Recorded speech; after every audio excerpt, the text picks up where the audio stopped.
6 বছর। 6 বছর।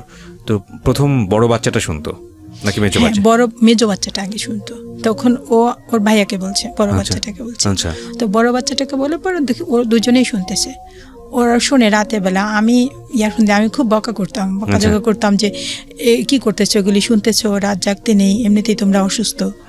ওরা আমার কাছে কিছুই বলতো না, যে আমি গল্প শুনি আমি বকা দেবো তাই। তো মাঝে মাঝে আমি ওদের বালিশের নিচ থেকে ইয়ারফোন নিয়ে ছিঁড়ে ফেলতাম, শুনতে দিতাম না এই গল্পগুলো। হ্যাঁ, গল্প যে শুনে তা আমি জানি না, জানতেন না কি করতে। হ্যাঁ, কি করতো যে ওরা রাতের বেলা কেন ইয়ারফোন নিয়ে, আমি মোবাইল লুকিয়ে রাখতাম, এমন করতাম। তো এভাবে করে বেশ কিছু দিনে আমি কিছু কিছু ইয়ারফোন ছিঁড়েও ফেলছি। আচ্ছা। পরে আবার দেখি গোপনে টিফিনের টাকা দিয়ে আস্তে আস্তে আবার ইয়ারফোন কিনে আবার শুনতো। ওরা শুনে শুনে ওদের খুব ভালো লাগছে, বলতেছে আম্মু আমি তো, মেজো ছেলেটা আমাকে গতকাল বলতেছে যে আম্মু আমি নিম্নে 60টা গল্প শুনছি। মাই গুডনেস, ওদের একটা ইন্টারভিউ করা দরকার আমার মনে হয় শুরুতেই আছে। বলতেছে আমি গল্প শুনছি, আমি সিয়ামকে বলতেছি, মানে বড় শরীফুল ইসলাম সিয়াম নাম, মেজো ছেলে বড়টা, তুমিও কি শোনো? তখন ও হাসতেছে, ও বলতেছে কি হ্যাঁ আম্মু আমিও শুনতাম। বলতেছে আমরা খারাপ কিছু শুনি না আম্মু, আমরা এই গল্পই শুনি, আসলে আমরা খারাপ কিছু শুনি না। থিং ইজ দ্যাট ওনার বড় ছেলের বয়স হচ্ছে 17 বছর, মেজো ছেলের বয়স হচ্ছে 15 বছর, এবং 3 নম্বর যে ছেলেটা সেটার বয়স হচ্ছে 6 বছর। এবং এরা হচ্ছে জীবন গল্প অনুষ্ঠানটা শুনতো লুকিয়ে লুকিয়ে, এবং এদেরকে বিরত করা হয়েছে। তারপরে আপনি জানলেন কিভাবে যে এই অনুষ্ঠানটা ওরা শোনে? একদিন আমি, ওরা শুনতেছে, তখন আস্তে বলতেছি ওদের হাত ধরে রেখে, তবে আমি আবার কানের কাছে নিয়ে আমিও শুনতেছি কি শোনে দেখবো, কারণ আমার তো এই বয়সটা ওরা কি করতেছে এটা তো আমার জানতে হবে। হ্যাঁ, তারপরে আমি দেখি যে ওরা গল্প শুনতেছে। তাই বলছি কি রে রাত জেগে, তাই এই জন্যই তো ফজরের নামাজ পড়াতে তোমাদের কত কষ্ট হয়, এশার নামাজ পড়ো, তা ফজরের নামাজ এভাবে রাত জাগলে ফজরের নামাজ পড়া যায়, উঠাতে পারি না, একদম শেষ পর্যায়ে গিয়ে উঠে গিয়ে পরে নামাজ পড়ে। তা বলতেছি কি যে আম্মু একটা গল্প শুনে দেখো, আমাদের সমস্যার মতোই একটা সমস্যা, তুমি একটু শোনো না। তারপরে একটু আমি কানের কাছে নিয়ে শুনলাম, শোনার পরে বলতেছি কি আম্মু আমারও না খুব ইচ্ছে করে আমি এরকম আমার জীবনের গল্পটা আমি বলি। আমার মেজো ছেলেটা বলতেছি কি আম্মু আমার খুব ইচ্ছা করে, তুমি যদি অনুমতি দাও তাহলে আমি যাব। আমি গিয়ে আপনার কথা বলতেছে, আমি তার সাথে কথা বলবো, আমার খুব ইচ্ছে করে। মেজো ছেলেটার খুব, মানে বড় ছেলেটা খুব একটু চাপা স্বভাবের, কিন্তু মেজো ছেলেটা খুব ওপেনলি সব বলে আমাকে। আমি একটা কথা বলি প্রিয় শ্রোতা, আজকে এই 3 ছেলেকে নিয়েই উনি আমাদের স্টুডিওতে এসছেন। ওরা বাইরে অপেক্ষা করছে, এবং ওদের ভিডিও ফুটেজ আপনারা যারা ইউটিউবে এখন দেখছেন তারা তো দেখতেই পাচ্ছেন। ভিডিও ফুটেজটা একটু পরে আমি যুক্ত করব। সো আপনারা যদি ওদেরকে দেখতে চান চলে আসবেন আমার চ্যানেলটাতে www.youtube.com/rjkibriya.fm। আমি আবারও বলছি www.youtube.com/rjkibriya.fm। চ্যানেলটি আছে কিব্রিয়া আরজে নামে, এটা ভেরিফাইড চ্যানেল, এবং আমি যতদূর জানি যে বাংলাদেশের একমাত্র আরজের চ্যানেল যেটা ভেরিফাইড এখন পর্যন্ত। যাই হোক, সেটা আসলে বড় কথা না, কিন্তু আপনি কিব্রিয়া আরজে নামে খোঁজ করলেই চ্যানেলটি পেয়ে যাবেন, ভেরিফাইড চ্যানেল, এবং এখানে গেলেই ফুটেজটা দেখতে পাবেন। এই 3 ছেলেকেই আমি যুক্ত করব আমার অনুষ্ঠানের প্রয়োজনার্থে, কিন্তু জীবন গল্পটা আপনার। আজকে আপনার গল্প দিয়ে শুরু হোক। জি, আপনি যেখান থেকে বলেন একেবারে কমফোর্টলি। জি, আমরা 4 ভাই 4 বোন, আমি সবার ছোট। তা আমার বড় ভাই তিনি সেনাবাহিনীতে চাকরি করতেন, আমি সবার ছোট। আমার বড় ভাই মারা যান, উনি বিবাহ করছেন, তার 1 মাস 13 দিন আমার বড় ভাই মারা যান। উনি সেনাবাহিনীতে চাকরি করতেন, হার্ট অ্যাটাক করেছিলেন, পরে উনি মারা যান। এবং মেজো ভাই বিয়ে করছেন, তার 9 মাস পরে আমার ভাই মারা যান। আচ্ছা, বিবাহের। জি। তারপরে আমার সেজো ভাই, ছোট ভাই, 2 ভাই ছিল, আর আমরা 4 বোন। তো একটা টাইমে আমার বাবা যখন চাকরি করতেন সিলেটে, তখন ওখানকার মহিলা কর্মকার ছিল, স্বর্ণকার। আচ্ছা, মহিলা কর্মকার। তো ওনাদের দিয়ে মানে অনেক গহনা তৈরি করেছিলেন, যেটা মানে আমাদের নিকটতম আত্মীয় স্বজন যারা ছিলেন ওই জিনিসটা মানে তারা জানতে পারতেন। পরে একটা টাইমে আমাদের ঘরে ডাকাতি হলো, এবং তখন আমি, আমার মেজো বোন, আমাদের ঘরে কাজ করতো একটা খালা আর আমার মা, এই 4 জন ছিলাম। আমার মেজো বোনটা তখন ক্লাস 6-এ পড়ে। আপনার বয়স কত?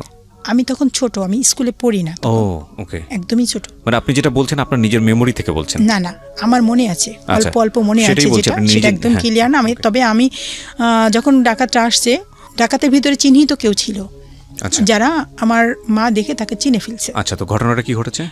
চিনে ফেলছে, তখন কোথায় গহনা রাখছো এভাবে বলছে, মাকে মারতেছে, ধরে এই গালে থাপ্পড় মারতেছে, এভাবে থাপ্পড় মারতেছে। তারপরে বলতেছে গহনা কোথায় রাখছো বলো। আমার মেজ বোন বলতো কি, বলছে যে দেখেন আমার মাকে মারবেন না, আমার 175 টাকা ওই ড্রয়ারের ভিতরে আছে, ওটা নিয়ে যান। এটা মানে বলতেছে। আর তারপর আমার মাকে মারবেন না, পরে আমার মাকে অনেক মারলো। একটা টাইমে গলা চেপে ধরলো আমার নিজের সামনে। আমার বাবা চাকরি করতেন, আমার বাবার চাকরি করতেন ওখানে। আমার সেজ বোন ছিল, ভাই ছিল, অন্যান্য ভাই 2 ভাই তারা ছিলেন। তখন আমার মাকে অনেক মারলো, গলা চেপে ধরলো, একবারে চেপে ধরছে। বলতেছি বল গহনা কোথায় রাখছিস? তখন বলতেছি উপরে একটা সরা দিয়ে ঢাকা আছে। যখন গহনাগুলি যখন নিতেছিল তখন পাশে পর্দার পাশে ফিসফিস করে যে বলতেছিল, বিকালেও দেখছে মা যে ওই লুঙ্গি পরা ছিল, সে আমাদের মানে উঠান দিয়ে হাঁটাহাঁটি করছে। চিনতে পেরেছে আমার মা, তাকে কণ্ঠও চিনছে যে কে। তাদের মুখ বাঁধা ছিল, জাকাতে সবারই মুখ বাঁধা ছিল। তারপর কণ্ঠে আমার মা চিনছে, আমার বোন চিনছে। একটা টিমে যখন গহনাগুলি সব নিয়ে গেল তখন আমাদের যে কাজ করে সে কান্না করতেছে। তখন আমি অনেক ভয় পাচ্ছিলাম। তখন আমি বলতেছি কি যে আপনি না কান্না করেন না, তাহলে আমাদের গুলি করবে, বলতেছি আমি। আর তখন আমার মাকে নিয়ে বলতেছে আসো তোমার সাথে কথা আছে, একটু বাহিরে আসো, এটা বলে ঘর থেকে নিয়ে যাচ্ছে। বলতেছি কি যে দেখেন আমার এখানে আমার বড় 2 ছেলে মারা গেছে, তাদের কবরস্থানটা এখানে বাঁধানো আছে, আমার লাশটা প্লিজ দূরে নেবেন না, আমাকে এখানেই রেখে যান। মানে আপনার মা এটা বলছে? আমার মা বলতেছে যে আমাকে তো মারবেন জানি, কিন্তু আমার লাশটা দূরে কোথাও নিয়ে যান না, আমাকে, আমার 2 ছেলের কবর আছে এখানে। তারপরে এভাবে করতেছে। আর আমাদের টিনের ঘর তো মানে বাম পা দিয়ে এই পাশে লাথি মারতেছে, এ পাশে লাথি মারতেছে নেওয়ার সময়, যে যেন একটু শব্দ হয়, আশপাশে কেউ আসে। তো শব্দ করছে কিন্তু কেউ আসে নাই। তখন লাস্টে আবার বলতেছে কি যে 2 পাশ থেকে 2 জনে ধরছে। আর মা কি বলতেছে সব আমি পাশের রুম থেকে আমি শুনতেছি।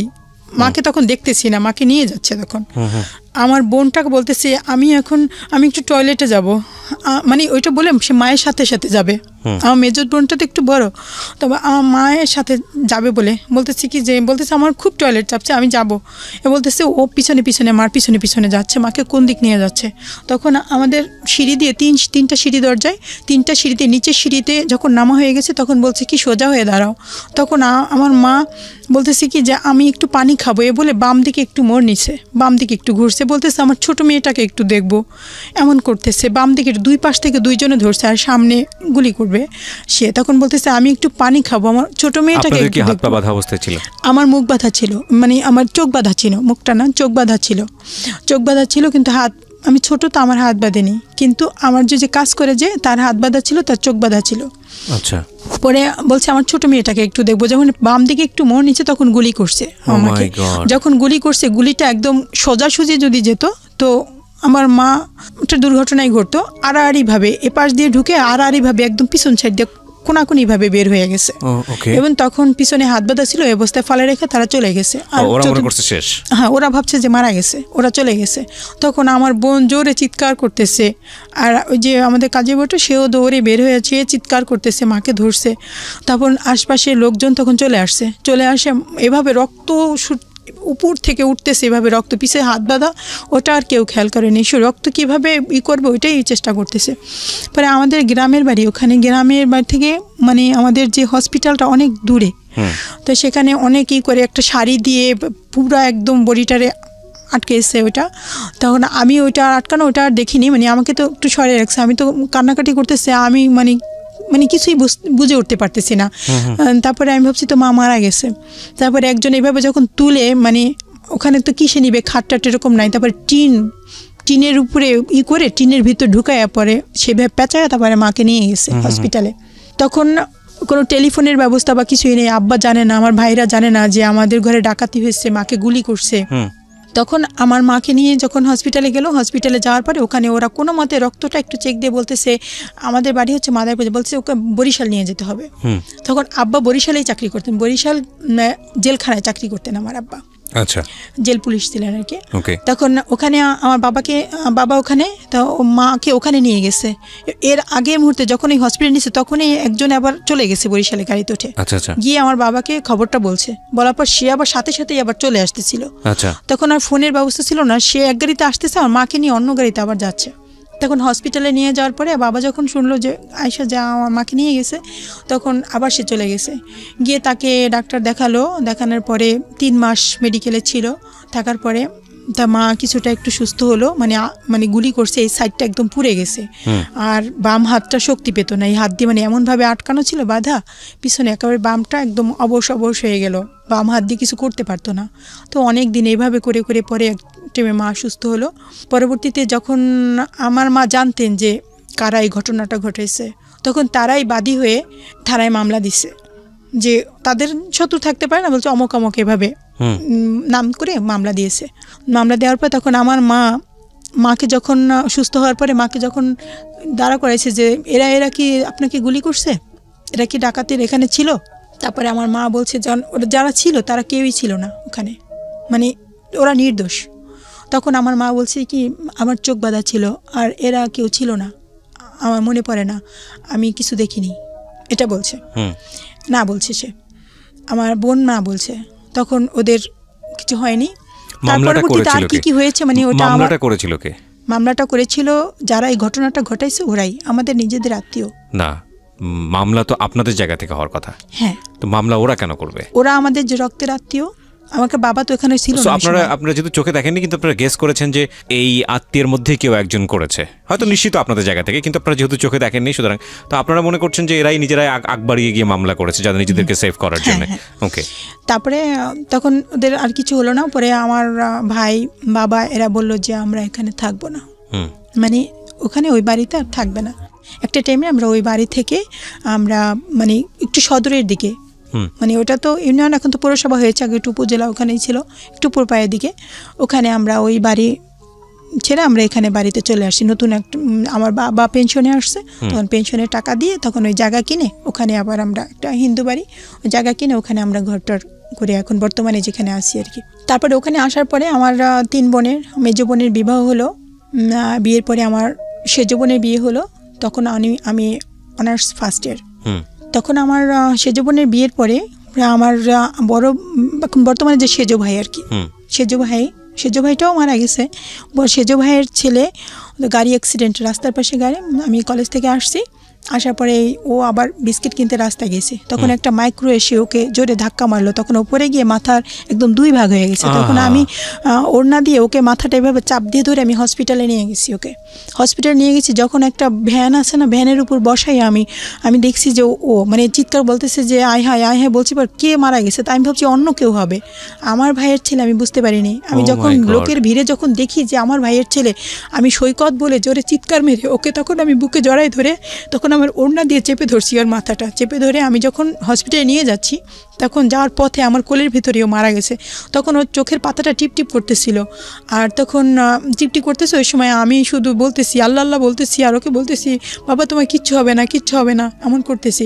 তখন ও আমার কোলের ভিতর পায়খানা করে দিছে, কান দিয়ে নাক দিয়ে রক্ত বের হয়ে গেছে, ওই সময় ও মারা গেছে, কিন্তু আমি এটা বুঝতে পারিনি। তখন হসপিটালে নিয়ে যাই, তখন হসপিটালে ডাক্তার ওকে দেখে বলে যে ও মারা গেছে। তখন ওই ইমার্জেন্সিতে বসা ছিল আমার বাচ্চার বাবা, উনি ইমার্জেন্সিতে ছিলেন ওই হসপিটালে।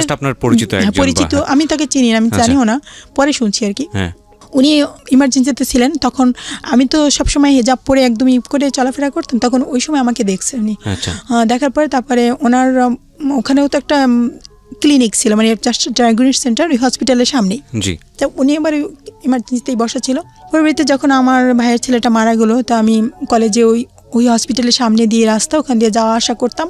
তো ওনার ভালো লাগছে, আরও 1 বছর পরে আমাকে বিয়ের অফার দিছে, এবং ওনার এক ফ্রেন্ড, সে আমার ভাইয়ের একটা দোকান আছে ওখানে বাজারের ভিতরে, তখন দোকানে গিয়ে সে নিজে এবং তার ফ্রেন্ড দুজনেই একসাথে গিয়ে ওখানে গিয়ে বলতেছে যে আপনার ছোট বোনটাকে আমার অনেক পছন্দ হয়েছে, আমি তাকে বিবাহ করতে চাই, আমি কোনো মানে 3rd করে দরকার নেই, আমি সরাসরি আমি বিবাহ করতে চাই।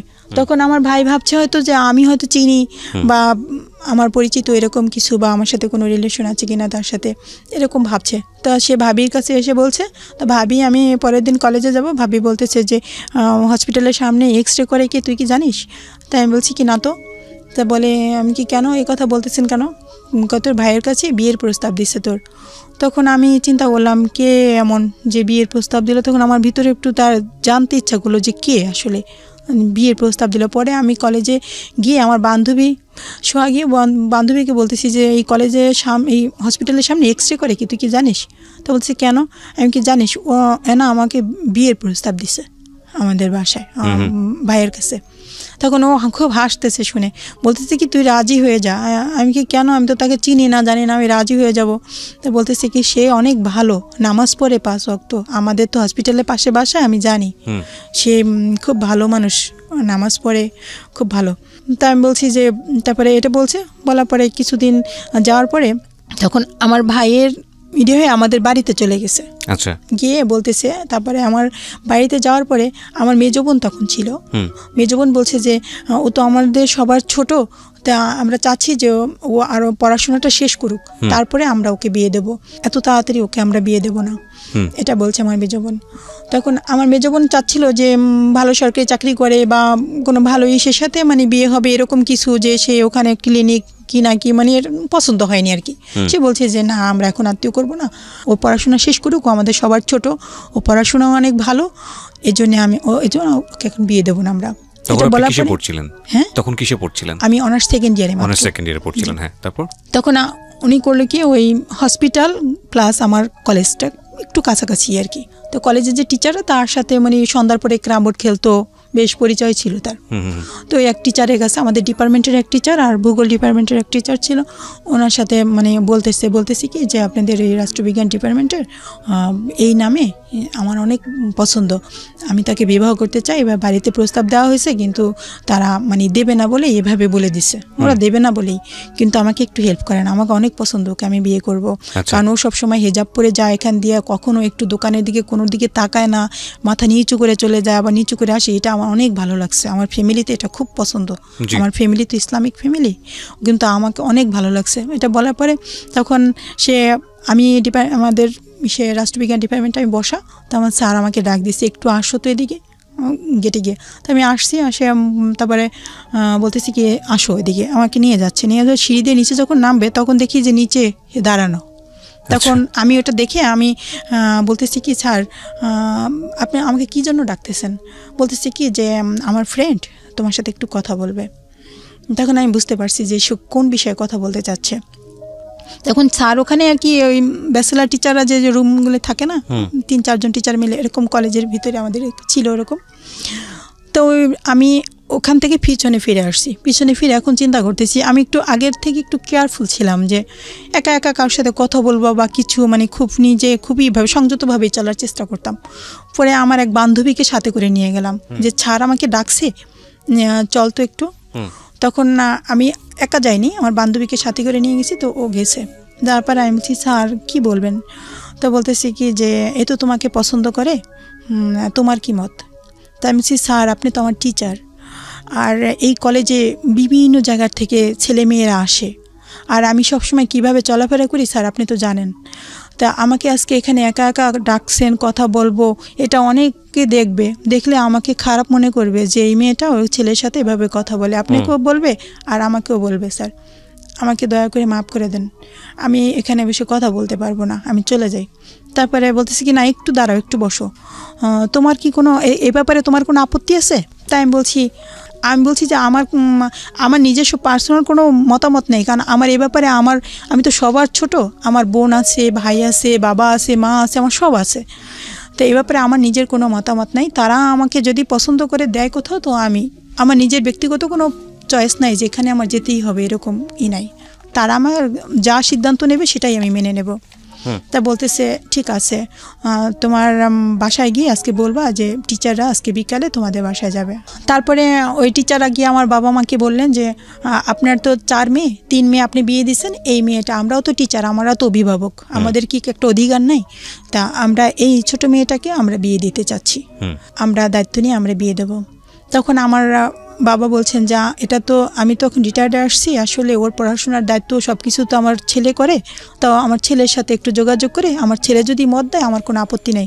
তখন আমার সেজ ভাইটা সে ঢাকা কেন্দ্রীয় কারাগারে পুলিশ ডিপার্টমেন্টে ওখানে চাকরি করতেন, তখন যে টেলিফোনেরই ছিল, তখন ওরা ওই যে মোবাইল নিয়ে ওই যে কি মোবাইল মানে দোকানে দোকানে তখন বিভিন্ন জায়গায় কথা বলার জন্য হতো, ওটা নিয়ে আমাদের বাড়িতে সন্ধ্যার পরে গেছে। তখন আমার ভাইয়ের সাথে কথা বলছে টিচাররা, কথা বলার পর আমার ভাই ওখানে বসে বলছে যে ঠিক আছে আপনারা তো অভিভাবক, এমনভাবে কথার প্যাচে ফেলাই দিচ্ছে যে আমার বাবা আমার মা বা আমার ভাইরা যে দেখবে যে তার লেখাপড়া কত দূর, সে আসলে শিক্ষাগত যোগ্যতা কি, মানে ফ্যামিলি কীরকম, এসব কিছুই যাচাই বাছাই না করেই সে রাজি হয়ে গেছে। মানে আমার বাবাও সাদাসিধে মানুষ ছিল, আমার মাও ছিল, আমার ভাই ওই বলছে, আমার খালু আসছিল ওই সময় বেড়াতে আসছে, ও ছিল সাথে, আমার বোন ছিল।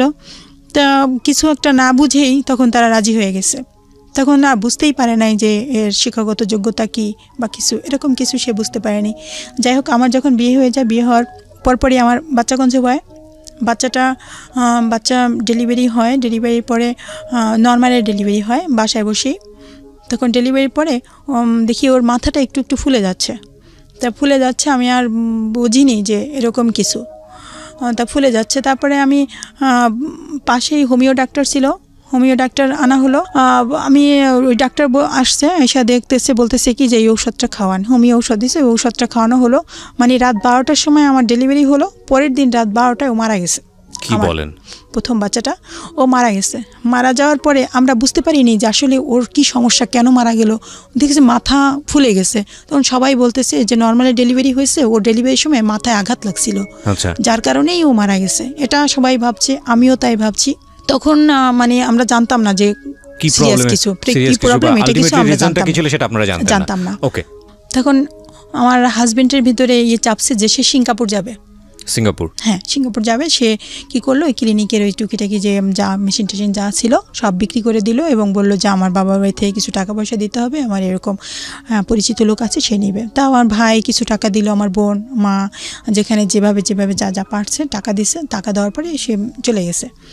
চলে যাওয়ার পরে এদিকে আমার পড়াশোনাও চলছে, তার ভিতরে চলছে। তারপরে সে সিঙ্গাপুর যাওয়ার পরে সে 18 মাস ছিল। এই 18 মাসে আমার পড়াশোনা অনার্স কমপ্লিট হয়ে গেছে আমার। তখন আমি মাস্টার্সে, আমার শাশুড়ির লিভার ক্যান্সার হলো, সে ডেল্টা মেডিকেলে ভর্তি। তখন আমি অনেক সেবা যত্ন করতাম, তার পাশে ছিলাম। মানে আমি খুব ছিলাম, সবারই অনেক আদর, আমার শাশুড়ি অনেক আদর পেয়েছে। আমার শাশুড়ি অনেক ভালো মানুষ ছিলেন, অনেক আদর করতে আমাকে আদর করতো অনেক, আমাকে দেখে অনেক পছন্দ করেছিল সে। তো অনেক সেভাবে আর কি। যাই হোক, আমার শাশুড়ির লিভার ক্যান্সার হলো, মারা গেল। মারা যাওয়ার 4 মাস পরে আমার হাজব্যান্ড বাংলাদেশে আসছে। আসার পরে তখন আমার এই যে বর্তমানে যে আমার শরীফুল ইসলাম, আমার বড় ছেলেটা এখন যেটা বলছি, এই বাচ্চাটা কনসিভ হলো। 17 বছর আগের গল্প, কারণ ওর বয়স 17 বছর। হ্যাঁ, 17 বছর আগে। তখন এই বাচ্চাটা হওয়ার পরে তখন ওর বয়স যখন 5 মাস, আমি ঢাকায় আসলাম আমার ভাসুরের বাসায়। ঢাকায় আসছি, তখন হামাগুড়ি দেবে এরকম, কিন্তু ওর ভিতরে সেরকম কিছু দেখছি না। তখন 6 মাস, যখন 1 মাস পার হলো, আসছি ঢাকায়। আমার ভাসুরের বাসায় বেশ কিছুদিন ছিলাম, 3 মাস ছিলাম। তখন হামাগুড়ি দিচ্ছে, দেখি যে ওর হাঁটুটা ফুলে যাচ্ছে। হামাগুড়ি দিতে দিতে? হ্যাঁ, ওর হাঁটুটা ফুলে গিয়ে একদম নীল হয়ে আছে। আবার কোথাও পড়ে গেছে, তখন এই বুকের বাম সাইডটা ফুলে গেছে, হাতে ফুলে গেছে। তখন আমার মনে পড়লো যে আমার মা তো বলেছিল যে আমার ভাইয়ের কীরকম হতো, কি সমস্যা ছিল আমার ভাইয়ের। তখন আমার সেই কথা মনে পড়ছে, আমার মা যে মায়ের কাছে শুনতাম। আমার বয়স 1.5 বছর, তখন তো আমি বুঝতাম না যে আমার ভাইয়ের কী ছিল সমস্যাটা। আমার মা এই রোগের নামও জানতো না। পরে যখন ওই সমস্যাটা ওইটা দেখলাম, তখন আমার ভিতরে কেমন একটা কাজ করলো যে আল্লাহ, সেই রোগটাই কি হলো, মানে এটা কিন্তু আমি শিওর করেও আমি বলতেছি না আমার হাজব্যান্ডের কাছে।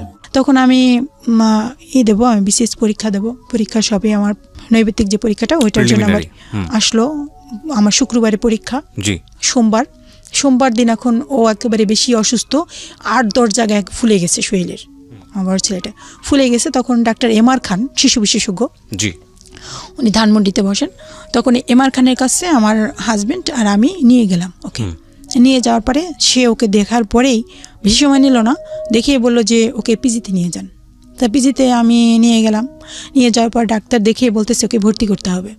তখন মঙ্গলবার আমি ওকে ভর্তি করলাম, আমার শুক্রবারের পরীক্ষা।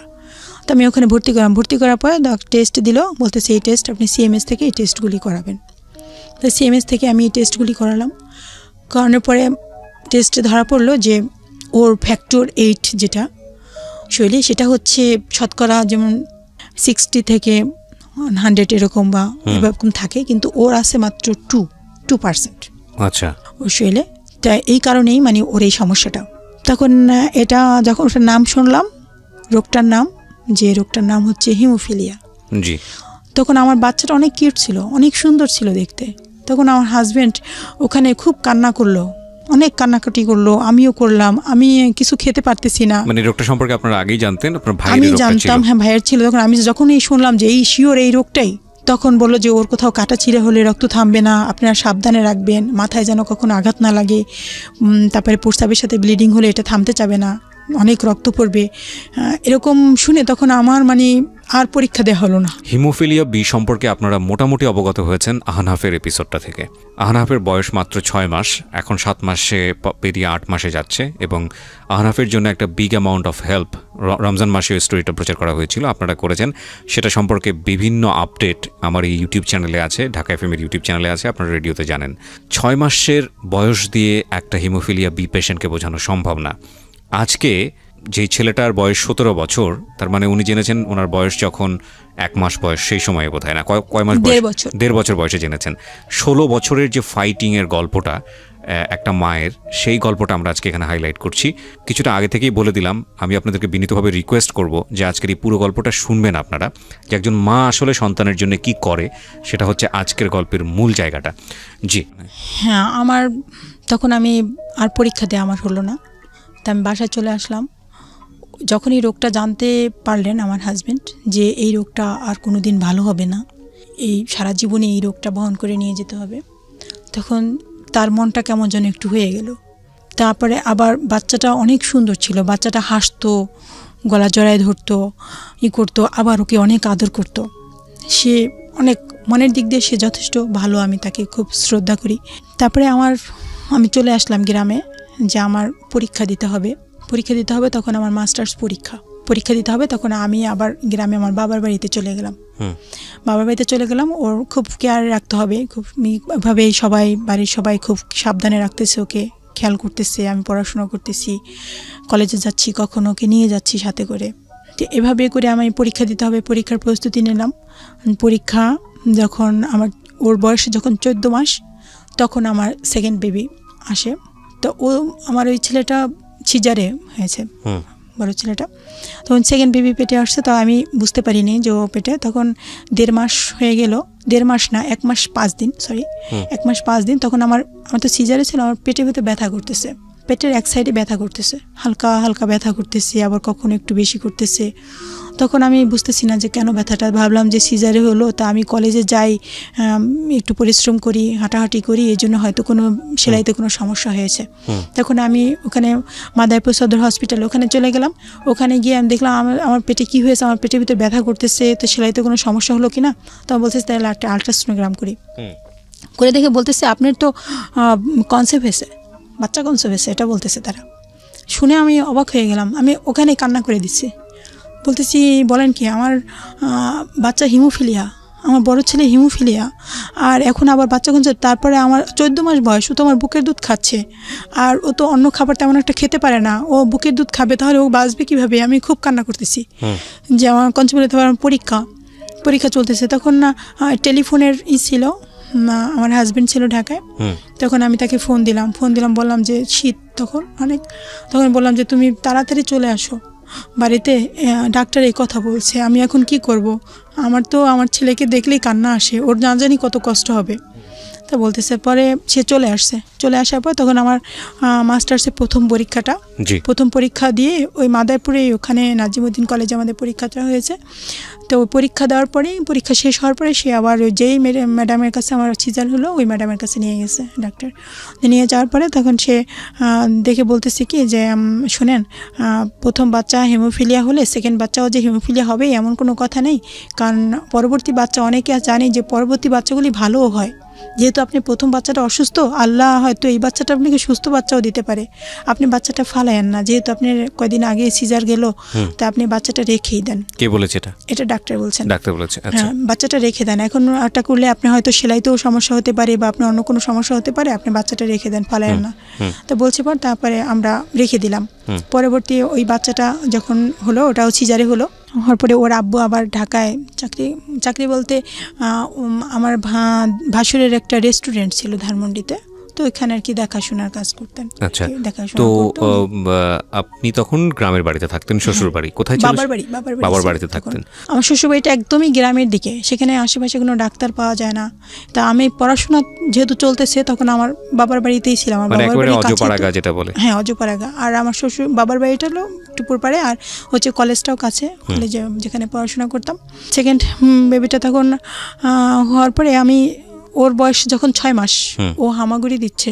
একটা টাইমে দেখি কি ওর বুকের ভিতরে মানে একদম শক্ত এরকম একটা দেখে আমার সারা শরীরের ভিতরে এমন একটা, এই যে আমি তখন দেখেই বুঝতে পারছি মানে সেকেন্ড বেবিটাও হ্যাঁ হিমোফিলিয়া এই সমস্যা আমি দেখেই বুঝতে পারছি। কিন্তু আমি কিভাবে যে ওর আব্বুকে বলবো, যে অনেক ছোটবেলা অনেক সুন্দর লাগতো দেখতে, আমি যে কিভাবে তাকে বলবো আমি চিন্তাই করতে পারি। মানে রাতে ঘুম আসতো না, সারাক্ষণ যখনই মনে পড়তো একা একা খুব কান্নাকাটি করতাম। আমাদের ফ্যামিলি সবাই জানতো যে ওর এই সমস্যা, তখন বুঝে ফেলছে আমার ভাই ভাবি মা বাবা সবাই বুঝতে পারছে যে ওর এই সমস্যাটা। তখন আমি সবার ছোট, আমি অনেক আদরের ছিলাম, তারা আমার কষ্টে তারাও খুব মানে হয়ে গেলো। আমার মা তো একদম হয়ে গেলো। পরে আমার ওই বাচ্চাটা অসুস্থ, ওর আব্বু আসছে কিন্তু আসার পরে আমি না বলিনি তাকে প্রথমেই, কিভাবে তাকে বলবো, আমি সেই চিন্তাই করতেছি আর আমি কিভাবে বলবো তাকে। আমি বাচ্চাটার জন্য তো কষ্ট পাচ্ছি, তারপরে আবার তাকে কিভাবে বলবো, তখন সেই ব্যাপারটা কিভাবে নেবে, আমি এই চিন্তা করতে করতে আমি হয়রান। তখন মোবাইল হাতে মানুষের ছিল না। এর জন্য কি আপনি নিজে থেকে গিল্টি ফিল করতেছিলেন, মানে নিজে থেকে নিজেকে দোষী মনে হচ্ছে? না, মানে দোষী মনে হয় কি আমার জন্যই, তার মানে এরকম কত কি মনে পড়ে। আপনার ফ্যামিলিতে আছে এটা, যেহেতু এটা ইনহেরিটেড এবং জেনেটিক্যাল ফ্যামিলিগত রোগ, যেহেতু আপনার ফ্যামিলিতে আছে সে কারণে আপনার বাচ্চাদের হয়েছে। তো প্রথম বাচ্চার হয়েছে সেটা তো বাবা মন খারাপ করেছে। দ্বিতীয় বাচ্চাটাতে না হওয়ার কথা ছিল, যেহেতু আপনার ফ্যামিলিতে এরকম যে একটার হয়েছে আর একটার হয়নি এরকম ঘটনা আছে, তো সেহেতু আপনি ওই জায়গাটা থেকে মনে করেছিলেন দ্বিতীয় বেবিটা ঠিক আছে থাক, ডাক্তারও সাজেশন দিয়েছিল। কিন্তু দ্বিতীয় বেবিটাও যখন হিমোফিলিয়া বিতে আক্রান্ত হলো তখন আপনার বলতে খুব লাগছিল, যে আড়ষ্টতায় থাকছিলেন যে আমি আসলে কিভাবে তাকে বলবো, কারণ দুটোই তো আসলে আমার ফ্যামিলি থেকে এসছে, ওর ফ্যামিলিতে কারো তো হিমোফিলিয়া বি ছিল না। It's very important point. Okay, তারপরে আমি মানে সে আসছে, একদিন পার হয়ে গেল, আমি ওকে কখনো গায়ের থেকে গেঞ্জি টেঞ্জি জামাটামা খুলতাম না, যে গায়ে বুকে আছে হাতে এভাবে হাত ধরতাম, হাতের ওখানে ফুলে আছে, আর কোথাও নেই, পায়েটায় নেই, 2 জায়গায় আছে। তখন আমি ঈদ আমার শ্বশুরবাড়িতে নিয়ে যাবে আমাকে, ঈদের সময় সবাই আসবে শ্বশুরবাড়িতে, তখন আমাকে নিয়ে যাবে। তখন আমি চিন্তা করতেছি আমি কিভাবে তাকে বলবো। তো আমার জন্য তখন ওই নোকিয়া মোবাইলগুলি তখন আমার জন্য কিনে নিয়ে গেছে, যে বাচ্চা অসুস্থ কখন কি হয় আমাকে যেন একটু ফোন দিয়ে জানাতে পারে, বা আমি যাতে খোঁজখবর নিতে পারি ঢাকা থেকে। তখন ওই ফোনটা আমার জন্য কিনে নিয়ে গেছে। আমি ফোন পেয়ে খুব খুশি, তখন নতুন ফোন পেয়ে অনেক খুশি। পরে আমি ফোনটা যখন আমার হাতে দেয় বের করে, তখন আমি বলি কি যে তুমি আমাকে অনেক ভালোবাসো, কারণ তুমি সামান্য কটা বেতন পাও, তারপরে তুমি আমার জন্য ফোন কিনে নিয়ে আসছো। আচ্ছা, এমনও তো হতে পারে যদি আমার এই সেকেন্ড বাচ্চাটাও যদি হিমোফিলিয়া হয়, তাহলে তুমি কি চিন্তা করবা, তোমার খারাপ লাগবে না? তখন এইভাবে বলতেছি কি যে তখন সে ভাবছে যে তো হবেই না, এরকম একটা চিন্তা করছে। তো বলতেছি কি হলে হবে, করার কিছু নেই, আল্লাহ যদি দেয় তো কি করবো আর, এটা বলছে। মানে সে আর কি কিছুটা মূল্য করে নেই, ওটা ভাবছে যে হবেই না এরকম কিছু। তখন আমি বলছি যে আমি একটা তোমাকে কথা বলবো, তুমি আমার সাথে রাগ করবা না তো, বা আমাকে কষ্ট দেবা না তো? সে তখন মানে হয়ে গেছে, বলছি কি বলবো আমাকে, যে আমি তোমাকে কষ্ট দেবো বা কি এমন কথা? তাই আমি বলছি কি জানো, আমার এই বেবিটারও না হিমোফিলিয়া। তখন সে দাঁড়ানো ছিল খাটের পাশে, দাঁড়ানো থেকে বসার থেকে একদম শুয়ে পড়ছে বিছানার উপরে, শুয়ে মানে চোখটা বন্ধ করে কিছুক্ষণ শুয়ে থাকলো। মানে শুনে তখন তার অনেক খারাপ লাগলো, যে কিছুক্ষণ শুয়ে কিছুক্ষণ চোখ বন্ধ করে থাকলো। তখন আমিও কিছুই বলতেছি না, শুধু তাকে দেখতেছি, তার দিক তাকে বলতেছি, যে ভাবতেছি আমার ভিতরে ভয় কাজ করতেছে, যে না জানি কি বলে। তখন সে উঠে কিছু সময় কান্না করলো, তার কান্না দেখে আমিও খুব কান্না করলাম, যে এটা তো আমি বাহক, এই রোগের বহনকারী তো আমি, তার ফ্যামিলি থেকে তো এটা আসেনি।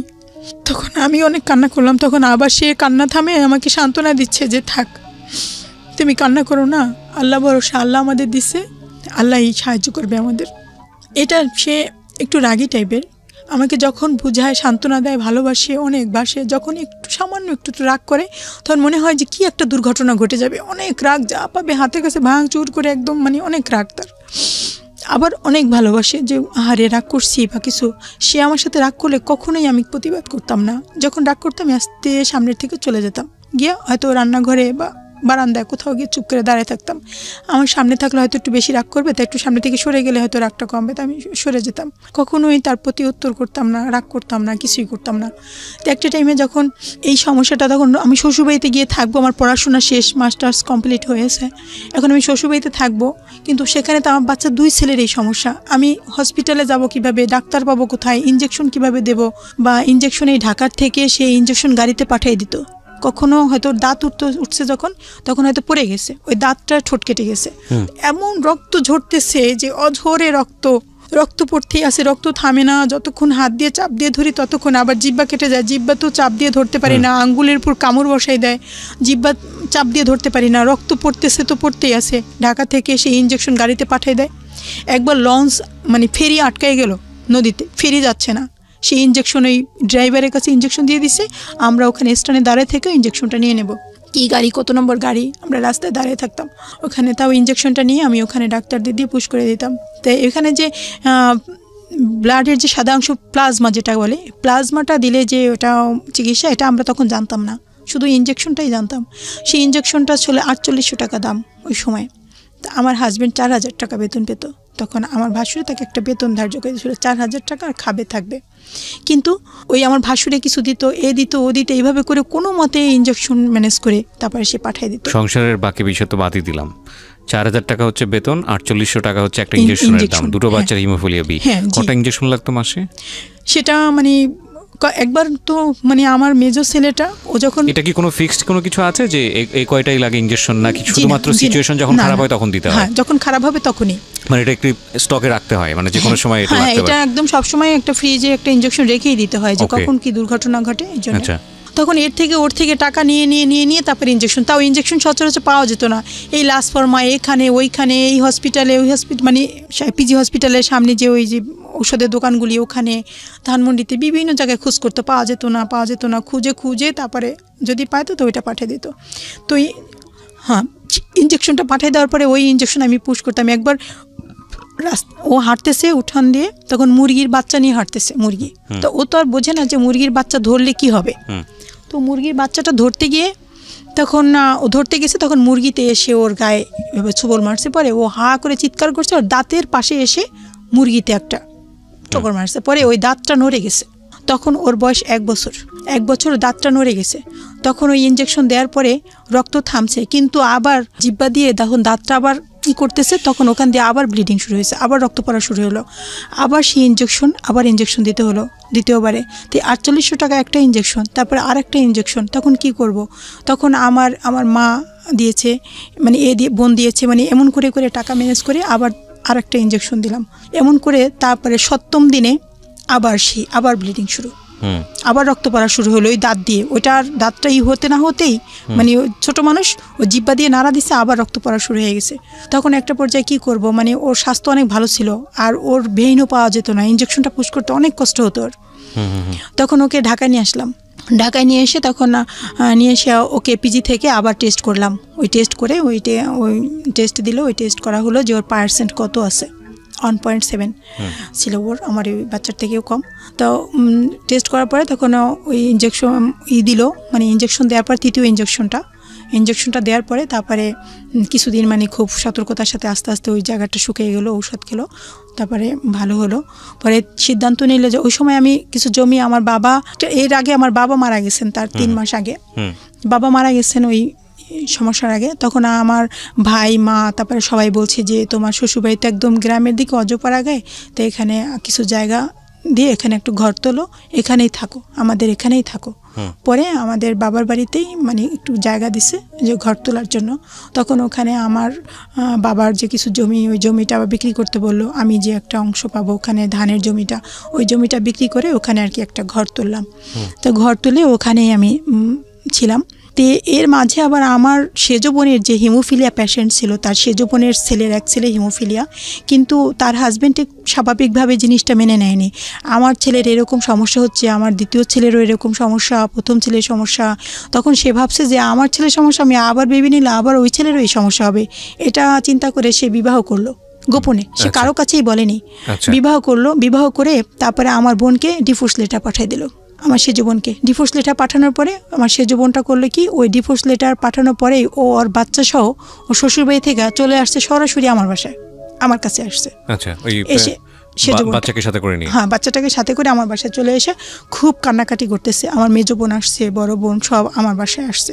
এসে বোন আমি আমার কাছে শেয়ার করতেছে, দেখ এরকম এরকম আমাকে ডিভোর্স যেটা পাঠিয়ে দিচ্ছে, তা আমার একটা ছেলে একটা মেয়ে, আমার এই 19 বছরের সংসার, আমার কি হবে। এসে মানে খুব কান্নাকাটি করতেছে। তখন আমারও খুব খারাপ লাগতেছে, আমার বোনদেরও খুব খারাপ লাগতেছে। আমার বোন বলতেছে যে এভাবে তো ওকে ছেড়ে দেওয়া যায় না, তো অন্যত্র বিবাহ করছে করুক, কিন্তু ওকে ডিভোর্স দেবে কেন? মানুষের দুইটা বউ থাকতেই পারে। তো হ্যাঁ, অসুস্থ, ঠিক আছে, তো সুস্থ বাচ্চা দরকার, তুই অন্য জায়গায় বিয়ে করছিস, এটা আমাদের সাথে শেয়ার করলেই হতো। তা আমরা এটা মেনে নিতাম, যেহেতু আমাদের এটা জেনেটিক সমস্যা, এটা আমরা মেনে নিতাম। তো পরবর্তীতে সে করলো কি, একটা মামলা দিয়ে দিল। যখন সে বিবাহ করছে, আমার সেজ বোনের হাজবেন্ড বিবাহ করার পরে প্রথমেই ওকে ডিভোর্স দেয়নি, ও তো গোপন ছিল, বিবাহটা গোপন ছিল। তো একটা টাইমে ও বিভিন্ন ধরনের কথা বলতো, তোকে এইবার ইবাদ খাওয়াবো, তাই এই সেই, তোকে তো কবেই তালাক দিয়ে দিছি, তুই যাস না কেন, এরকম কথা বলতো, অনেক কষ্ট দিয়ে কথা বলতো, ওগুলি আমাদের সাথে শেয়ার করতো। তো একটা টাইমে যখন আমার সেকেন্ড বাচ্চাটার ওই যে একটা মাসেই 3টা ইঞ্জেকশন লাগলো, তখন আমার হাজবেন্ডের মন অনেক খারাপ হয়ে গেল। তখন সে আমার সাথে ভালোভাবে আচরণ করতো না, আমার কাছ থেকে একটু দূরে দূরে থাকতো, আর বলতো যে তোমরা আমাকে ঠকাইছো, আমাকে কষ্ট দিছো, আমাকে ঠকাইছো, আমরা যাই না শুই না আমার সাথে এরকম করছো, তোমরা জানো যে তোমাদের ভিতরে এই রোগ, আমার কিছু বলো নাই, এ ধরনের কষ্ট দিত। আমার ভবিষ্যৎ কি, আমি কি নিয়ে থাকবো, এটা বলতো। আমার দুলাভাইয়ের কাছে বলতো, লোকজনের কাছে বলতো, ওরা আমার কাছে বলতো। তখন আমার অনেক মন খারাপ লাগতো, অনেক কষ্ট পেতাম। কিন্তু আমি তাকে বলিনি যে তুমি এর কাছে এটা বলছো, এটা করছো, আমি ধরা দিতাম না তাকে, আমি আমার মতোই থাকতাম, আমি কিছুই বলতাম না। বরং তাকে যে আমি ভালোবাসি আরও বেশি বেশি, মানে সে আমাকে ডাক দেওয়ার আগেই তার সামনে চলে যেতাম, মানে সে কিছু বলার আগেই সামনে থাকতাম। কিছু বলবে মানে এটা সুযোগ ছিল না, মানে এও করতাম না। তো আমার ওই ছোটো বাচ্চা তারপরে আমি ওখানে একটা কিন্ডারগার্টেন স্কুলে মাস্টারি করি, যে ওই ছোটো অসুস্থ বাচ্চা নিয়ে আমি কোথায় চাকরি করতে যাব, ওদের কে দেখবে। তখন আমার বড় বাচ্চাটা যে 17 বছর বয়স, ওকে স্কুলে দিতে হবে। তো স্কুলে যেহেতু হিমোফিলিয়া, ধাক্কা লাগে না কি, আমি ওখানে টিচার থাকলে আমি একটু দেখে রাখতে পারবো, কাছাকাছি থাকতে পারবো, যার কারণে ওখানে টিচার আমাকে ওখানে নিয়োগ নিয়ে নিল। তখন আমি ওখানে ক্লাস নিলাম, ওই বাচ্চাটা ওখানে ক্লাস নিলাম এবং টিউশনি করতাম। কিছু টাকাটা পেলে ও খুশি হবে, আমার হাজবেন্ডের কাছে টাকাটা এভাবে ধরে দিতাম, দেখো আমি এই টাকাটা পেয়েছি, এই আজকে খুশি রাখার জন্য আমি এটা করতাম। আবার আমার মা কিছু কিছু টাকা দিতেন, আমার বাবা মারা গেছে, পেনশনের টাকা। এদিকে তো আবার একটা দুর্ঘটনা ঘটলেও, যেটা আপনার বোনের ক্ষেত্রে হলো, যে তার ডিভোর্সটা হয়ে গেল। আপন বোন তো না? হ্যাঁ, আপন বোন। তো মানে ওইটাও একটা আতঙ্ক কাজ করতে, না জানি কি একটা। না, আমি সবসময় আতঙ্কে ছিলাম যে না জানি কিরকম হয়ে যায়, আমাকে কখন যেন কি করে, মানে এরকম আমার ভিতর সবসময় আতঙ্ক কাজ করতো, সবসময়। মানে খুব আমি কেয়ারে থাকতাম ব্যাপারটা নিয়ে, আমি তাকে বেশি বেশি মানে আরও বেশি ভালোবাসার চেষ্টা করতাম। তারপরে বাচ্চা যখন এই সমস্যা, তখন আমি চিন্তা করলাম যে কী করা যায়। তখন এমনই একটা টাইম যে দেখেন, আমি সবসময় আল্লাহকে বলতাম যে আল্লাহ তুমি পারো না এমন কোনো কাজ নেই। নামাজ পড়তাম, তাহাজ্জুদ নামাজ পড়ে আল্লাহর কাছে বলতাম যে আল্লাহ তুমি আমাকে একটা বাচ্চা সুস্থ করো, অন্তত হয় তুমি অলৌকিকভাবে একটা বাচ্চা সুস্থ করে দাও, তা না হলে আমাকে একটা সুস্থ বাচ্চা দাও। কীভাবে দাও আল্লাহ, তুমি জানো, আমি জানি না, তুমি সব পারো, দিনকে রাত, রাতকে দিন করো, কিন্তু আমাকে একটা বাচ্চা সুস্থ দাও, আমি একটা সুস্থ বাচ্চার মা হতে চাই। একসময় আমার সেজ বোন বলতেছে, বলে কি যে ফরিদপুরের ওইদিকে নদীর পাড়ে বাড়ি, এক মহিলা ওই ভিক্ষা করতে আর কি আসতো, মাঝে মাঝেই আসতো, অনেকদিন পর পরে আসতো। তো ওই মহিলা, মুরব্বী মহিলা, অনেক বয়স মহিলাটার মাথায় টিউমার ছিল। তো আসতো, গ্রামে গ্রামে আসতো। তখন ওই মহিলাটার একটা মেয়ে, বড় মেয়ে, তার প্রথম বিবাহ হয়েছে, বিবাহ হওয়ার পর একটা কন্যা সন্তান হওয়ার পরে তো ওই কী কারণে যেন স্বামীর সাথে ওনার ডিভোর্স হয়ে গেছে ওই মেয়েটার, ওই মহিলার বড় মেয়েটার বিবাহ হয়ে মানে ডিভোর্স হয়ে যাওয়ার পরে তখন ওই মেয়েটা কী করলো, ওই যে নাতিটা, ওই তার একটা মেয়ে ছিল আর কি, বিবাহ করার পরে ওই মহিলাটা মেয়ে হলো, মেয়ে সহই ডিভোর্স দিয়ে দিছে। দেওয়ার পরে তো ওই নাতিটা ওই মহিলার কাছেই থাকতো। থাকার পরে ওই তার মেয়েটা ঢাকা গার্মেন্টসে চাকরি করতো, আচ্ছা, কোথায় যেন চাকরি করতো। চাকরি করার পরে একটা টাইমে একটা ছেলের সাথে তার পরিচয় হলো। পরিচয় হওয়ার পরে তাদের বাড়ি হচ্ছে ফরিদপুরে, নদীর পাড়ে আর কি, একই এলাকায়। তো ওই যখন পরিচয় হলো, পরিচয় হওয়ার পরে ওরা একা একা বিয়ে করছে। আচ্ছা, বিয়ে করার পরে তা ওই যেহেতু ওর আগে বিয়ে আছে, একটা বাচ্চা আছে, এটা ওর ফ্যামিলি মানে নেই, মানে নেয়। তারপরে মহিলাটা যখন 6 মাসের বাচ্চা পেটে, ওই এই বাচ্চাটা আর কি, জি 6 মাসের পেটে, তখন সে বাড়িতে গেল। বাড়িতে যাওয়ার পরে একটা টাইমে বিবাহ নিয়ে অনেক বড় ভাই, তারপরে মা, তাদের সাথে অনেক গন্ডগোল হলো। তোর বউ নিয়ে কোথায় যাবি, যা, এই বউ নিয়ে বাড়িতে আশ্রয় নেই, এরকম অনেক বকাঝকা এসে অনেক কিছু করলো। একটা টাইমে একটা মারামারি পর্যায়ে, রাতে মারামারি হলো আর কি, মারামারি পর্যায়ে তখন সে ওই ওর হাজব্যান্ড তখন স্ট্রোক করছে আর কি।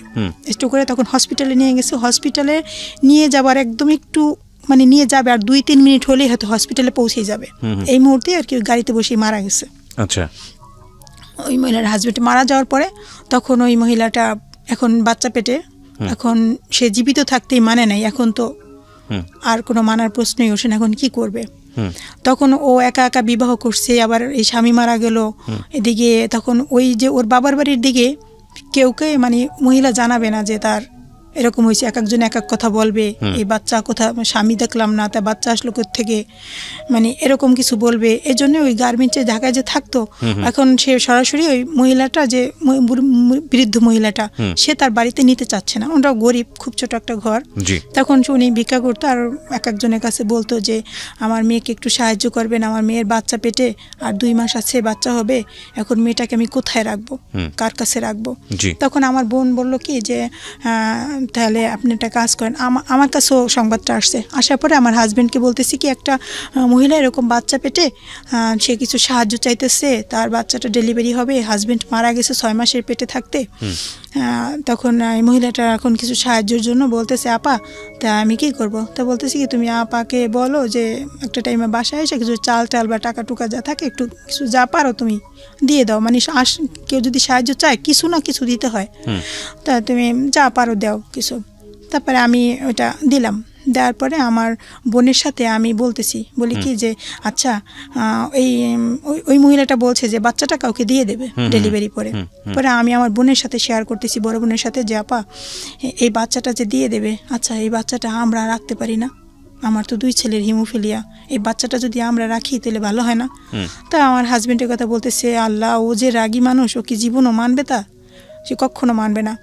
তখন আমিও তাই ভাবতেছি, কিন্তু আমার এমন একটা অবস্থা যে আমার হাজব্যান্ডকে আমি এত ভালোবাসি যে আমি কোনো কিছু তার কাছে লুকাতে পারি না, আমি সব কিছু শেয়ার করি, তাকে সব বলে ফেলি। হয়তো চিন্তা করি যে এটা বলবো না, ওটা বলবো না, কিন্তু একটা টাইমে সে আমার সামনে আসলে তাকে আমি বন্ধুর মতো মনে করি, সব কিছু বলে ফেলি তাকে। তাহলে সে বাসায় আসার পরে তা আমি না তাকে বলতেছি, খাবার খাচ্ছে, তখন বলতেছি জানো ওই মহিলাটার বাচ্চাটা না দিয়ে দেবে কাউকে, আচ্ছা আমরা কি ওই বাচ্চাটা রাখতে পারি না, আমরা যদি বাচ্চাটা আনি আমাদের মতো করে রাখি তাহলে ভালো হয় না। তাই বলে কি, এখন আমার দিক তাকাইছে, বলে কি যে তোমার এমনিতেই 2 ছেলের এই সমস্যা, তুমি নিজেই এমনি সিজারে তোমার হয়েছে, তারপরে তুমি কি ওই পারবো এই বাচ্চা পালতে, কখনো আমি কি দেখো আমি পারবো, আল্লাহর কাছে সাহায্য চাইবো, কারণ ও তো একটা এতিম বাচ্চা, আমাদের নবীজিও তো 6 মাসের পেটে রেখে নবীজির বাবা মারা গেছে, তাহলে ও তো এতিম ছিল, তা আমরা সেই করে আমরা ওই বাচ্চাটাকে একটু লালন পালন করি, ও তো একটা এতিম, ওর বাবা জন্মের পরে ওর বাবাকে দেখবে না, তা আমরা এই বাচ্চাটা নিয়ে আসি। বলে কি আচ্ছা ঠিক আছে, যদি তুমি পারো তো আমার কোনো আপত্তি নেই, যদি তুমি পারো তো আমার কোনো আপত্তি নেই। মানে উনি পারমিশন দিয়েছেন। এটা কত সালের গল্প?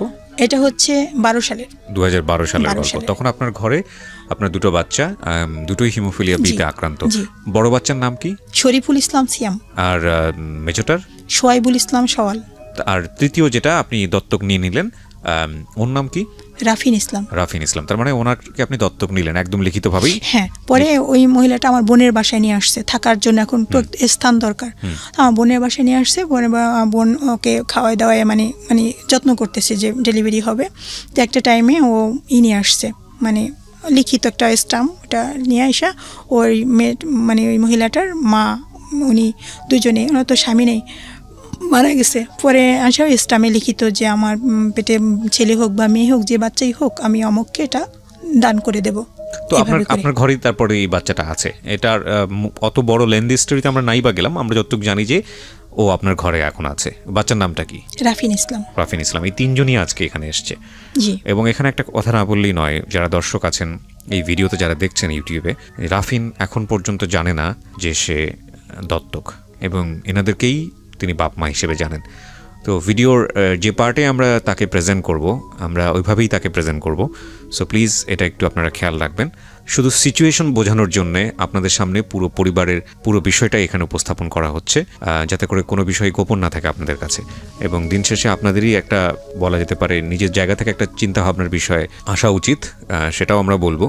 আমরা সব বিষয়ই ওপেন করছি এবং আশা করছি আপনারা শেষ পর্যন্ত দেখবেন মানে মা কি জিনিস হয় এবং ফাইট, জীবনের ফাইটটা আসলে কি। অনেকেই অনেক ফ্রাস্ট্রেটেড হয়ে যান না জীবন গল্প শোনার পরে? আমাকে অনেকেই বলেন যে ভাই আজকে থেকে নিজের গল্পটা মানে নিজের দুঃখটা ভুলে গেলাম। এরকম অনেক কমেন্টস আছে, দেখবেন ইউটিউবে গেলে পাবেন এরকম কমেন্টস। তো আমি শুধু এটাই বলতে চাই, যারা জীবনে মনে করেন কিছুই করতে পারলাম না, কিছুই হলো না, কিছুই পেলাম না, তারা আজকে এই ভদ্র মহিলার জীবন গল্পটা একটু শেষ পর্যন্ত শোনেন, তারপরে আমার মনে হয় যে নিজের দুঃখগুলো ভুলে যাবেন। ওকে।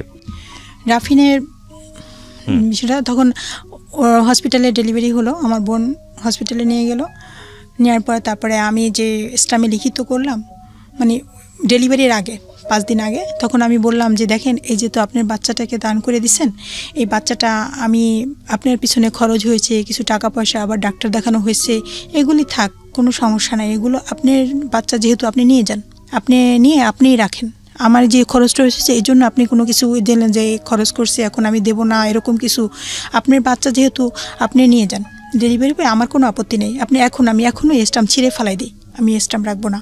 তখন সেই মহিলা বলতেছে কি না আপা দেখেন আমার তো শ্বশুরবাড়ির দিক দিয়ে আমাকে জীবনও মানবে না, আর ওর বাবার কবরটা একদম নদীর পাড়ে, এতদিনে হয়তো ভেঙেও গেছে, আর বাবার কবরটাও হয়তো নদীতে ভেসে গেছে, আর আমি আমার বাবার বাড়িতে যে এই বাচ্চা নিয়ে যাব সেখানেও আমি মুখ দেখাতে পারবো না, বলবে যে এই বাচ্চার বাবা কোথায়, মারা গেছে, এটা কেউ বিশ্বাস করবে না। আর আমি এখন একটা কাজ করব যে আমার আর একটা মেয়ে আছে, চাকরি করব, সেই চাকরি তো আমি করতে পারবো না এই ছোটো বাচ্চা নিয়ে, আমি বাচ্চাটা কি করব, আমার যদি ভাগ্যেই থাকতো ওর বাবা বেঁচে থাকতো। মহিলাটা খুব কান্না করলো, আমার হাত ধরে বলতেছে যে আপনি পর্দা করেন, আপনি নামাজ রোজা করেন, আমার বিশ্বাস এই বাচ্চাটা আপনার কাছে ভালো থাকবে, আপনি যদি বাচ্চাটা রাখেন তো এই জন্য আপনার ওই বাচ্চারাও ভালো থাকবে, আমি দোয়া করে দেব, আপনি আমার পরকালে পাবো, আমার ইহকালে দরকার নাই, আপনি এই বাচ্চাটা রাখেন। খুব কান্না করলো মহিলা। পরে আমি জড়াই ধরে আমিও বললাম যে ঠিক আছে, আপনার বাচ্চাটা আপনি আমাকে বিশ্বাস করে যেভাবে দিয়েছেন ওকে আমি মায়ের স্নেহ দিয়েই আমি বড় করব, আমার পরিচয় বড় করব, এটাই আমার বাচ্চা, আমার ওই বাচ্চা যেরকম আমি দেখবো এদের আলাদা নজরে আমি জীবনে দেখবো না, এটাই আপনার সাথে আমার ওয়াদা। আমরা এই জায়গাটা ক্লিয়ার হব, আমরা দোয়া করি আপনার জন্য যেন সেটাই থাকে। আপনারা গল্পের ক্লাইম্যাক্সের জায়গাগুলো খেয়াল করবেন প্লিজ। দুটো বাচ্চাই হিমোফিলিয়া বিতে আক্রান্ত এবং as per medical science hemophilia A. A আর বির মধ্যে পার্থক্য কি? এ হচ্ছে ফ্যাক্টর 8 আর বি হচ্ছে ফ্যাক্টর 9। একই ধরনের ব্যাপার না? একই ধরনের ব্যাপার, একই ধরনের ব্যাপার, কিন্তু এটা হচ্ছে ফ্যাক্টর 8 আর ফ্যাক্টর 9, যেমন এটা বিভিন্ন ফ্যাক্টর নিয়ে ব্লাডটা তৈরি, যেটা হচ্ছে ফ্যাক্টর 8 এর ঘাটতিতেও হিমোফিলিয়া এ হয়, আর ফ্যাক্টর 9 এ হচ্ছে হিমোফিলিয়া বি হয়, বাট টাইপটা একই রকম। ওকে, সো হিমোফিলিয়া এতে আক্রান্ত, বেসিক্যালি আমি হিমোফিলিয়া বলি, এবং হিমোফিলিয়া মানে হচ্ছে নন কিউরেবল ডিজিজ। এটা আসলে আমার তেমন কোনো ধারণাও ছিল না। আহনাফের স্টোরিটা প্রচার করার পরে অনেকেই আমার সঙ্গে যোগাযোগ করেন, তারপরে আমি এটা নিয়ে একটু পড়াশোনা করে যতটুকু পেয়েছি আইডিয়া আমি ততটুকুই শেয়ার করছি আপনার সঙ্গে। It's non curable. বিদেশে এটার উপরে কমিউনিটি আছে, সোসাইটি আছে, যারা হিমোফিলিয়া বিতে আক্রান্ত, তারা একসাথে মুভ করে, অনেক বিষয় নিয়ে তারা একই সাথে একটা কমিউনিটিতে গ্রো করে। বাংলাদেশেও এরকম আছে, হয়তো এনারা জানেন না, আমাকে অনেকেই বেশ কয়েকজন জানেন। ওকে, ভেরি গুড। সো ওগুলো হয়তো সামনে আসবে, তবে এটা নন কিউরেবল এবং সারাটা জীবন জুড়েই ফাইট করে যেতে হয়। অদ্ভুত এক ডিজিজ, মানে আল্লাহই ভালো জানেন, সবসময় তাওয়াক্কালতু আলাল্লাহ। তবে একটা কথা হলো যে আমরা যেন হাল না ছাড়ি, পুরো জীবনটাই তো আসলে রিস্কের, তাই না? তো ঠিক আছে, তো এই জায়গাটা থেকে উনি আসলে তৃতীয় বাচ্চা যিনি যাকে দত্তক নিলেন, রাফিন না কি যেন নাম? রাফিন ইসলামকে দত্তক নিলেন। ওনার জায়গা থেকেও মনে হয়েছে একটা বাচ্চা থাকা উচিত এবং ওনার হাজব্যান্ডও পারমিশন দিয়েছে। আগাই সামনের দিকে। তারপর আমার বাচ্চাটা যখন ছোট, তখন বাচ্চাটাকে যখন আমি নিয়ে আসলাম ডেলিভারি পরে আমার কাছে নিয়ে আসার পরে তখন আমি দোকান থেকে ওর আব্বু গিয়ে সাথে সাথে দুধ নিয়ে আসলো, ফিডার কিনে নিয়ে আসছে, আজান দিল, কানে যা করণীয় সেটা করলো, জামা টামা নিয়ে আসলো কিনে, খুব খুশি, সে খুব খুশি বাচ্চাটা। আমি এই গল্পটাতে যেখানে আছে সেখান থেকে আপনাকে আবার পিছনে নিয়ে যেতে চাই। আপনি যেখান থেকে এই গল্পটা শুরু করেছিলেন সেটা হচ্ছে আপনার মেজ বোন যিনি ডিভোর্স প্রাপ্ত হলেন এবং তার বাচ্চাটাও হিমোফিলিয়া বিতে আক্রান্ত। তাকে নিয়ে আপনার বাসায় উঠেছে, তখন আপনার এই 3টা ছেলে, রাইট? সো আমার মনে হয় যে আমরা একটু করে সামনের দিকে আগে ওই জায়গাটায় যাই। তারপরে আপনি ফাইটটা করেছেন, ইন দ্য মিন টাইম আপনার মেজো বোন একটা মামলাও করেছে, যৌতুকের মামলা। জি, তারপর একটা টাইমে আমার ওই ছোট বাচ্চাটা একদমই ছোট, ওর আব্বু ঢাকা আসছে। আমার বড় ছেলেটা মেজো ছেলেটা 2 ছেলেই দাঁতের গোড়া দিয়ে রক্ত পড়া শুরু হয়েছে একদিন বৃষ্টি রাতে। তখন কি আপনার মেজো বোন আপনার বাসায়? না, তখনও আসেনি। তখন আসছিল, কিন্তু অন্য বাসায়। এখন আমার সে মেজো বোনের বাসায় গেছে, মানে আমার কাছে কিছুদিন থাকার পরে আবার মেজো বোনের বাসায় গেছে, সেখান থেকে আবার বাবার বাড়িতে কয়েকদিন, মানে এক এক জায়গায়। তখন মানে পার্মানেন্ট কোনো থাকার জায়গা নেই, মুভ করছে বিভিন্ন জায়গাতে। আচ্ছা, তখন সে এমন একটা পর্যায়ে যে আমার 2টা বাচ্চাই রাতে রক্তক্ষরণ শুরু হলো, দাঁতের গোড়া দিয়ে দুজনেরই এত রক্ত পড়তেছে যে ঘরে আমার ইনজেকশন নেই, বাইরে বৃষ্টি হচ্ছে। ও মাই গড।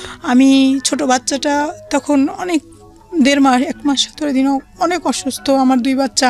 আমি কি করব, একা একদম বাসার ভিতরে, আমি একা, 2 বাচ্চার রক্তক্ষরণ হচ্ছে, এমন রক্তক্ষরণ হচ্ছে। তখন আমি 2 বাচ্চা 2 পাশে নিলাম, নিয়ে মাঝখানে কোরআন শরীফ পড়তে থাকলাম। আর ডান হাত দিয়ে একসময় আমি বড় ছেলেটার হাতে দেখি যে ও বেঁচে আছে কিনা, আর একবার আমি মেজো ছেলেটার হাত দিয়ে দেখি ও বেঁচে আছে কিনা। তখন আমি এটাও চিন্তা করতেছি যে ওরা মারা গেলে আমি তো বাবার বাড়িতে থাকি, ওকে কোথায় নিয়ে যাব, কি করব? আমার শ্বশুর বাড়িতে নিয়ে যাব না বাবার বাড়িতে, কোথায় মাটি দেব? এটা একটা মায়ের জন্য যে কত কষ্টকর চিন্তা। অনেক রক্তক্ষরণ, শরীর কেমন ঠান্ডা হয়ে আসতেছে, অনেক রক্তক্ষরণ হচ্ছে। আমি ফোন দিয়ে কান্নাকাটি করতেছি আমি বড় ভাসুরের কাছে যে আমার ছেলে এরকম অসুস্থ, 2 জনেরই রক্তক্ষরণ হচ্ছে। তখন সে আমার দেবরের কাছে, আমার ভাসুরে বলল, আমার দেবরে ওই মুহূর্তে ফোন দিছে আমার কাছে। আমি তখন কোরআন তেলাওয়াত করতেছি, 2 জনের রক্ত পড়তেছে। তখন আমার ছোট দেবরটা ফোন দিছে, ভাবি কি হয়েছে? আমি বলি আমাদের 2 ছেলেরই আমার রক্তক্ষরণ হচ্ছে, অনেক রক্তক্ষরণ হচ্ছে, না জানি সকাল পর্যন্ত ওকে আর আমার কোলে পাবো কিনা। তো এখন কি করতে হবে আমাকে জিজ্ঞেস করতেছে। আমি বলি কি ওদের ইঞ্জেকশন দিতে হবে, ফ্যাক্টরিট ইঞ্জেকশন, যে একটা ইঞ্জেকশনের দাম 4800 টাকা। আমার 2 ছেলের এই সমস্যা, আমার ইঞ্জেকশন লাগবে। তখন বলতেছে যে ইঞ্জেকশন দিয়ে কী হবে? আমি বলি ইঞ্জেকশন দিলে তোর কিছু সময়ের জন্য রক্তটা চেক দেবে। বলতেছে ইঞ্জেকশন দেওয়ার দরকারটা কি? মানে খুবই করে বলতেছে ইঞ্জেকশন দেওয়ার দরকারটা কি? ইঞ্জেকশন দিয়ে থামাবেন, 2 দিন পর তো আবারও রক্ত পড়বে, কী দরকার আছে ইঞ্জেকশন দেওয়ার? এই বলে সে ফোনটা রেখে দিছে। তখন আমি অনেক কান্না করলাম যে এটা কি কোনো মাকে বলা তার ঠিক হয়েছে? মানে চতুর্দিকে সমস্যা, আমি কি করব আমি ভাবতেই পারতেছিলাম না। এভাবে কোরআন তেলাওয়াত সারাটা রাত আমি বসে বসে কাটালাম। আর ওভাবে রক্ত পড়তেছে। একটা টাইমে দেখি আমার মেজো ছেলেটা রক্তটা থেমে গেছে, রক্তটা পড়তেছে না, ওইখানে বড় একটা মাচার মতো হয়ে আছে, একেবারে ভিতরে, মানে একটা বড় একটা মাচার মতো দলার মতো হয়ে আছে, রক্তটা পড়তেছে না। আর বড়টা দিয়ে রক্তও পড়তেছে, একটু পড়তেছে। তবে একটা টাইমে সকালের দিকে একটু করে এই পরে আবার থামে, একটু পরে আবার থামে, এরকম করতে পরবর্তীতে ইঞ্জেকশন আনা হলো। মেজো বাচ্চাটার রক্তটা ওভাবেই অনেক দিন রয়ে গেলো। একজনকে ইঞ্জেকশন ম্যানেজ করে দিলাম, আর একটাকে দিতে পারলাম না। পরে অনেক দিন এই অবস্থা গেল। কারণ আমার যে বোনের হাজব্যান্ড যে ডিভোর্স দিয়ে দিছে, তখন ওই বোনের হাজব্যান্ড কি করলো, প্রথম কার কাছে গিয়ে আসলো, আমাদের বাসায় আসলো, এবং আমরা সেখানে সাক্ষী আছি। সে কি করলো, আমার বড় বোন, মেজো বোন, সেজো বোন, আমি 3 জনের নামে ডাকাতি মামলা দিল। আমার বোনেদের নামে, আমার নামে ডাকাতি মামলা দিল যে আমার বাসার সব মাল সামানা লুটফাট করে সব কিছু নিয়ে গেছে, মামলা দিল। এবং আমার হাজবেন্ডের নামেও মামলা দিল। মানে আপনারা যারা সাক্ষী ছিলেন মামলায় তাদেরকে, এই যে মানে আমরা যাতে কিছু না করতে পারি এবং আমরা যেন দৌড়ে পড়ে থাকি, এভাবে মামলা দিল। মামলা দেওয়ার পরে তখন ওই এলাকার চেয়ারম্যান, আমাদের চেয়ারম্যান গিয়ে ওই এলাকার চেয়ারম্যানদের বললোই করলো। একটা টাইমে আমাদের মামলাটা আমার নামে বা মামলাটা ছিল, ওই মামলাটা তুলে নিল, আমার হাজব্যান্ডের নামে মামলাটা তুলে ফেলার পরে আবার আমার কি করলো, আমার সেজো বোনটা গিয়ে আমরা মানে এটা এখন আমার কাছে নেই, আমার ছেলেরা ছোট একদম, 2 ছেলে অসুস্থ। তখন আমার ওই সেজো বোনটাকে আমার কাছ থেকে নিয়ে আমার মেজো বোনের বাসায় নিয়ে গেল, ওই যে ডিভোর্স দিল যে বোনটাকে, সেই বাসায় নিয়ে গেছে। তখন ওরা ওখানে যুক্ত করে ও বলতেছে না, যৌতুক মামলা না, আমার নারী নির্যাতন মামলা দেব। তখন শিশু ও নারী নির্যাতন মামলা দিয়ে দিল। আপনাদের না, ওই আমার বোনের হাজবেন্ডের নামে। আচ্ছা। শিশু ও নারী নির্যাতন মামলা দিয়ে ওকে অ্যারেস্ট করালো। আচ্ছা। অ্যারেস্ট করার পরে তারপর লোকজন সবাই ধরলো যে তোমাদের নামে কোনো মামলা দিবে না, ঠিক মতো খরচ টরচ দিবেই করবে, তুমি মামলা তারে ছাড়াই আনো, তুমি করো। তা 18 দিন ছিল আর কি জেলখানায়। তখন আমার বোনে গিয়ে আবার সেই নিজে আবার মুক্ত করে নিয়ে আসছে, কিন্তু মামলাটা আর তোলে নাই। তাকে মুক্ত করে নিয়ে আসছে, ছাড়াই নিয়ে আসছে। তখন মামলাটা তুলে নেয়। সে করছে কি, ওখান থেকে বের হয়েই সে ঢাকায় এসে অন্য একজনকে বাদী বানায়া তখন আমার হাজব্যান্ডের নামে ছিনতাই মামলা দিয়ে দিল।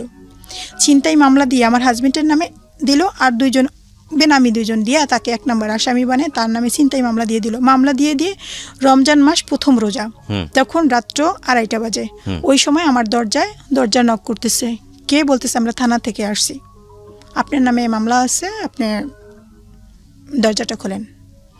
তখন মানে চতুর্দিকে পুলিশ, আমার বাসার চারপাশে পুলিশ চলে আসছে। তখন আমার পিছনের আমি দরজাটা খুলছি, পিছনে দেখি দরজা বাইরে দিয়ে লাগানো, জানালা খুলছি দেখি বাইরে পুলিশ দাঁড়ানো চতুর্পাশে, মানে দরজাগুলি লাগাই দিচ্ছে। বলছে যে কোনো চালাকি করার চেষ্টা করবেন না, দরজা খোলেন। আমি সাথে সাথে বোরকা পরলাম।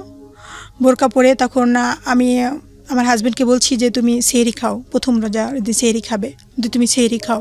তখন সে অবাক হয়ে গেছে, মানে সে হাত পা তার কাঁপতেছে যে আমার নামে মামলা, কে দিয়েছে মামলা, কি করলো, মানে এইভাবে মানে সে হতবাক হয়ে গেছে, কে দিতে পারে মামলা, কেন দিল, মানে এইসব চিন্তা করে। তখন সে মামলা দিয়ে যখন আমার হাজব্যান্ডকে ধরতে ভিতরে দরজাটা খুলতে বাধ্য হলাম। দরজাটা যখন খুললাম তখন তাকে অ্যারেস্ট করা হলো। করার পরে আমি অনেক তার পুলিশের পা ধরে কান্নাকাটি করলাম যে দেখেন আমার হাজব্যান্ড এরকম না, আমার হাজব্যান্ড অনেক ভালো মানুষ। আমার দেখেন ঘরে 2টা ছেলে অসুস্থ, একটা ছেলে ছোট, আমার হাজব্যান্ডকে ধরে নিয়ে গেলে তখন আমরা কিভাবে বাঁচবো, কেমন করব, কি করব, প্লিজ নেবেন না। বলে কি যে আপনি এটা থানায় বলবেন, এটা আমাদের ডিউটি, আমাদের চাকরি থাকবে না আমরা যদি এটা না নিয়ে যাই, যা বলার আপনারা আইনের কাছে বলেন, থানায় এসে বলেন। পরে ওখান থেকে নিয়ে গেলো। আমি নাক ফুলটাও খুলে ফেলছি, দেখেন আমার তো সেরকম টাকা পয়সা নেই, আমার নাক ফুলটা নিয়ে যান, তাও আমার স্বামীকে নিয়ে না। অনেক কান্নাকাটি করার পরে সে আধা ঘন্টার উপরে চলে গেল। তারপর তারা নিয়ে যখন বাসার থেকে বের হয় তখন দেখে যে ওই আমার বোনের হাজব্যান্ড হুন্ডা নিয়ে বাহিরে দাঁড়ানো, মানে সে নিজেই পুলিশ নিয়ে এসে আমার হাজব্যান্ড অ্যারেস্ট করালো। সে নিজের চোখে দেখছে যে আমার বোনের হাজব্যান্ড বাহিরে দাঁড়ানো আছে আরও লোক নিয়ে। তাকে নিয়ে যাওয়ার পর তারপরে তার 7 দিন ছিল জেলে। হ্যাঁ, 7 দিন জেলে ছিল।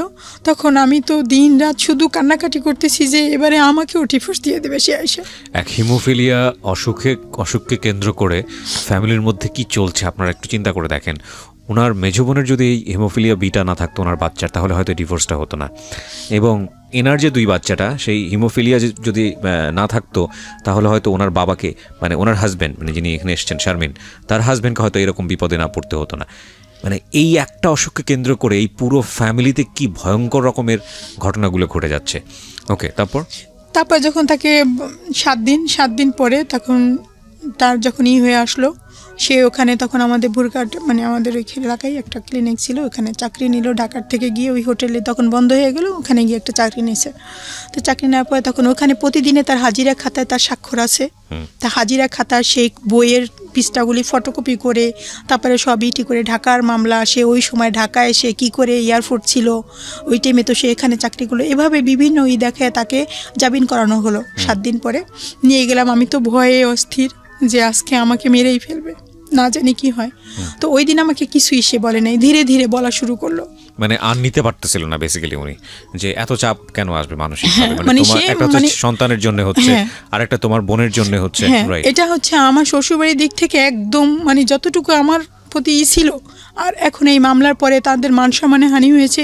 এখন আমার শ্বশুর বাড়ির দিক থেকে মানে ভাসুর দেব তারা মানে সবাই আমার প্রতি একটা হয়ে গেল অনিহা, মানে আমার প্রতি যে তার কারণে আমাদের বাড়ির ইজ্জত নষ্ট হলো। তারপরে এই ছেলে অসুস্থ, জীবনও এই রোগ ভালো হবে না, তারপরে আবার জেল খাটলো, মানে এইসব খেলে তোকে কেন মামলা দিবে, তোকে কেন জেল খাটাবে, তুই কি করেছিস, তুই ওই ফ্যামিলিতে তুই কেন এখনো আছিস, এরকম করে তার সবাই বলা শুরু করলো। একটা টাইমে সে আমার প্রতি মানে একটা টর্চারিং অত্যাচার শুরু হয়ে গেল। তখন ওই টাইমে আমার বড় ছেলেটা ক্লাস 4-এ, ও স্কুলে গেছে, স্কুলে থেকে ছুটির পরে যখন বের হচ্ছে তখন ও পড়ে গিয়ে ওর হাঁটুতে ব্যথা পেল, প্রচণ্ড রকমের ব্যথা পেলো। হাঁটুটা ফুলে এত মোটা হয়ে গেছে যে খাটের উপরে কেউ উঠলেও ও কান্না করতো, এত মোটা হয়ে গেছে যে চিকিৎসার ওই নাই। আর ওই বাচ্চাকে দুধ কিনে খাওয়াতে হয়, সেই খরচ, আমাদের খরচ, এত টাকা কোথা থেকে আসবে। তখন ওর চিকিৎসা আর করাতে পারলাম না। তখন ও ক্লাস 4-এ একটা বছর পুরা পরীক্ষার সময় ও ভ্যানের উপর শোয়াই নিয়ে পরীক্ষা দেওয়া, বেঞ্চ পুরো একটা বেঞ্চের পর এক বেঞ্চের পর পা টান করে রাখতো, আর এইভাবে করে কোনো মতে একটু লিখে লিখে পরীক্ষা দিয়ে আসতো। ক্লাস 4 পরীক্ষা দিল, 5-এ সমাপনী পরীক্ষা, অনেক কষ্ট করে ওকে পরীক্ষা দেওয়ালাম। সমাপনী পরীক্ষা দেওয়ার পরে ঢাকা হিমোফিলিয়া সোসাইটিতে ওখানে আমি ফোন দিলাম, নম্বর সঙ্গে ফোন দিলাম। ফোন দেওয়ার পরে ওখানে হিমোফিলিয়া সোসাইটির আগেই আমি, এটা একটু বাদ হয়ে গেছে, হিমোফিলিয়া সোসাইটির সংবাদ দিয়ে ওখানে হিমোফিলিয়া সোসাইটির ওদের সদস্য বললাম আমি। ওখান থেকে আমি জানলাম কীভাবে এই রোগের কী করতে হয়, বরফ দিতে হয়, তারপরে ইনজেকশন দিতে হয়। এটা আমি মানে মোটামুটিভাবে একটু নিতাম, কিন্তু এখন যেটা জানি এতটা জানতাম না তখন। এতটা এরাও ততটা প্রচারে আসে নাই, আবার এখন বর্তমানে তারা যতটা ই করতে পারছে। পরবর্তীতে আমি ফোন দিয়ে তখন বলে যে আপনি ঢাকায় আসেন, ঢাকায় আসেন, ওকে ফিজিওথেরাপি দিতে হবে। ঢাকায় এসে ফিজিওথেরাপি দেন। তখন আমি বলছি যে ঢাকায় আসবো, আমার কাছে তো টাকা নেই, আমি এই বাচ্চাদের নিয়ে কী করে আমি ঢাকায় আসবো। তা বলতেছে যে আপনি ঢাকায় আসেন, দেখি আমরা কি করতে পারি। পরে ঢাকায় এসে ফিরোজাবাড়ি প্রতিবন্ধী হসপিটাল, ওখানে ফিজিওথেরাপি দিলাম। ডলি ম্যাডাম উনি আর কি ফিজিওথেরাপি, ওখানে দীর্ঘ প্রথমবারে 23 দিন ছিলাম ভর্তি। তারপরে একটা টাইমে আবার বাড়িতে গেলাম, গিয়ে আবার আসলাম, আবার মানে আরও দিতে হবে। তখন ওই বাচ্চাটার ছোট, আমার ছোট বাচ্চাটা একদম ছোট, তখন ওকে রেখে আসছি। তখন ওর বাবা, তারপরে আমার মা, এর ভিতরে মানে ওকে দেখাশোনা করলো। আর আমি ওই বড় বাচ্চাটা নিয়ে হসপিটালে ভর্তি। তারপর এখন হসপিটালের অন্যান্য যখন হিমোফিলিয়া রোগী আরও আছে, আবার অন্যান্য রোগীরাও আছে, প্রতিবন্ধী বাচ্চাদের মায়েরা আছে, তখন বলতেছে দেখেন আপনার তো 2 বাচ্চার এই সমস্যা, আপনি গ্রামে গেলে এই ছেলেটা আবার পঙ্গু হয়ে যাবে। এখন তো হুইল চেয়ার নিয়ে, তারপরেও একটু হুইল চেয়ার নিয়ে করতো। তো বলছে যে হসপিটালে হুইল চেয়ার নিয়ে টয়লেটে যেত, আমি ওখান থেকে ধরে নিয়ে আবার গোসল করাতাম, আবার ব্লাড নেওয়া লাগতো, ওভারব্রিজ কোলে করে ওভারব্রিজ পার করে নিয়ে এই হসপিটালে নিতাম, ওইখানে থেরাপি দিতাম, ওইখানে ব্লাড দিতাম, এভাবে দৌড়াদৌড়ি করলাম। সবাই বলে দিছে যে কোন জায়গায় কীভাবে করতে হবে, যেতে হবে সেভাবে। পরবর্তীতে আমার হাজব্যান্ড তো গ্রামে, আমি একা ঢাকা এটা করতেছি হসপিটালে থেকে, কারণ আমার ছোট 2 বাচ্চা বাড়িতে, তখন ওর আব্বু বাড়িতে। সবাই বলতেছে যে আপনি যেহেতু 2 ছেলের এই সমস্যা, আপনি ঢাকায় থেকে যান, গ্রামে ব্লাড ব্যাংক নাই, এই চিকিৎসা নাই, তো আবার পঙ্গু হয়ে যাবে। তখন আপনি, ওরা পঙ্গু হলে ঘরে এসে যখন আপনার হাজব্যান্ড দেখবে যে একজন পঙ্গু হয়ে আছে, তখন আপনার হাজব্যান্ড আর থাকবে না, আপনাকে ছেড়ে চলে যাবে, এখন যাও তাও আছে। তা এভাবে করে আমাকে বললো। তা চিন্তা করলাম যে ঘটনা তো ঠিকই, আমি যদি গ্রামে যাই তো আমার ছেলের তো এই চিকিৎসা হবে না, ওরা আবার সেই পঙ্গু হয়ে যাবে, আবার হাঁটতে পারবে না, তাহলে আমি ঢাকায় থাকবো। তখন ওখানে আমি কোথায় থাকবো, কী করবো? একজনে বললো যে মিরপুরে কম টাকায় ভাড়ায় থাকা যায়, ভাড়া একটু কম, আপনি ওখানে আসেন। কত সালের গল্প এটা? এটা হচ্ছে 13 সাল, 2013 সাল। হ্যাঁ জি, 13 সালে তখন আমি ঢাকায় ওকে ক্লাস 6-এ ভর্তি করলাম। আচ্ছা, বড় ছেলেকে। একে তো হচ্ছে যে ট্রিটমেন্ট করার মতো পয়সা নাই, 2 হচ্ছে হলো যে এই মামলা কেন্দ্রিক ঝামেলা, 3 হচ্ছে হলো 2টো বাচ্চা নিয়ে ফাইট করা এবং ঢাকায় শিফট হয়ে যাওয়া। হ্যাঁ। আপনার হাজবেন্ড তখন হচ্ছে কোন জেলাতে কাজ করছে? গ্রামে।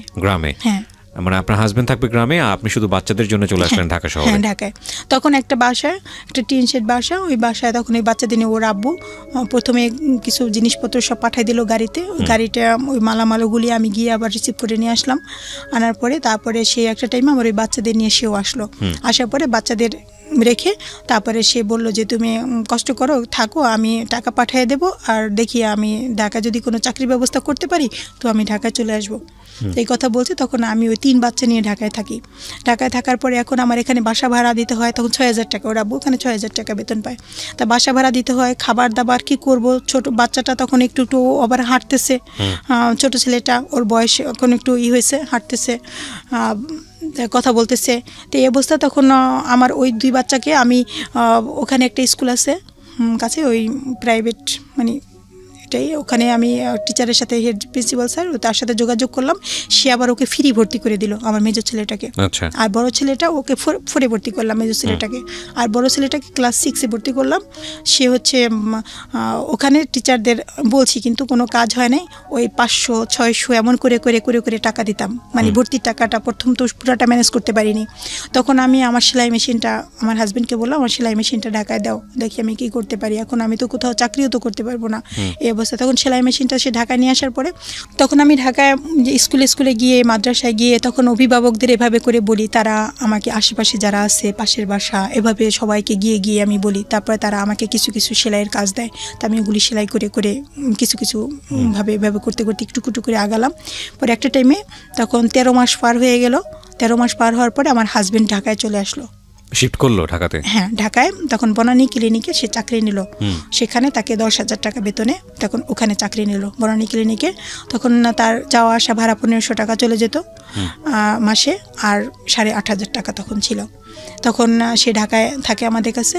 থাকার পরে সে এভাবে করে ওর ক্লাস 8-এ যখন পড়ে আমার ছেলে, তো 8-এ পড়ার পরে ওভাবে করে আমরা চলতে থাকি। মনে এর ভিতরে মানে যে টাকা সে পায় বা আমি পাই, তাই দিয়ে আমাদের যে ছেলের যে চিকিৎসা বা খাওয়া দাওয়া, সে যে কি অবর্ণনীয় সেটা আমি এখানে বলতে পারবো না। মানে এত কষ্ট করে আমরা চলছি, তারপরও চিন্তা করলাম যে না, তারপরে তো সবাই এক জায়গায় আসি বা যতটুকুই চিকিৎসা পাচ্ছি। তো এভাবে করে চলতে থাকার একটা টাইমে আমার হাজব্যান্ড সে ওই যখনই মনে পড়তো, দেখতো অসুস্থ করতো, আর ওই কথা বলতো যে আমাকে ঠকাইছো, আমাকে তোমরা বলো নাই কেন, এই সেই, আমি মামলা খাইছি, জেল খাটছি এই ফ্যামিলির জন্য, এটা একটা গজবের ফ্যামিলি, তোমার এই গজব।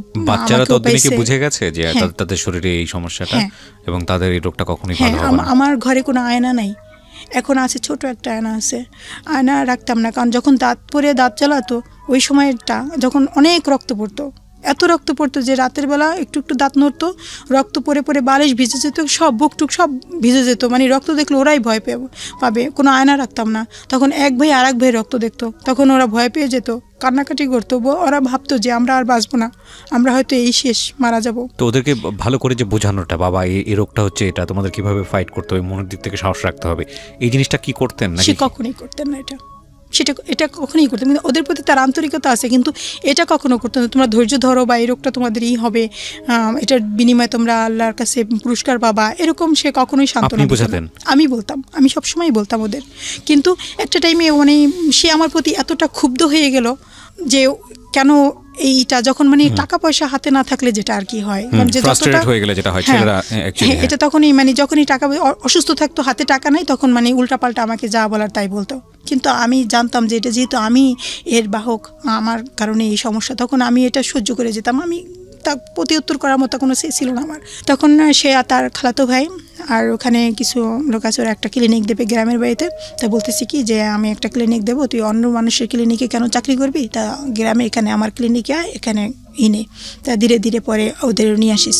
তা ওইখানে খরচ যা 8,500 টাকা, তা আমি তোকে 10,000 টাকাই দেবো, তুই 10,000 টাকা পুরাই থাকবে। তো এই টাকাটা ওরা পাইলে ওদের জন্য উপকার হবে।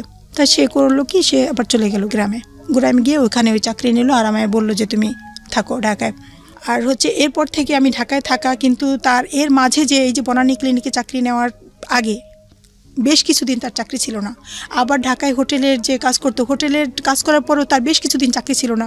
এভাবে করে আমি কি বলবো, আমি বাড়ির দরজার কাছে আমি ঢেঁড়স গাছ লাগাতাম, শাক এগুলি লাগাতাম, ওগুলি বাড়ির পাশে এক ভাই আছে, সে বাজারে মাছ বিক্রি করতো, ওগুলি সবগুলি টোকায় নিয়ে তার কাছে দিতাম, ভাই এটা বিক্রি করে দেন, এটা বিক্রি করে টাকা নিয়ে আসতো, তাই দিয়ে আমি চাল কিনতাম, ডিম কিনতাম, দুধ কিনতাম।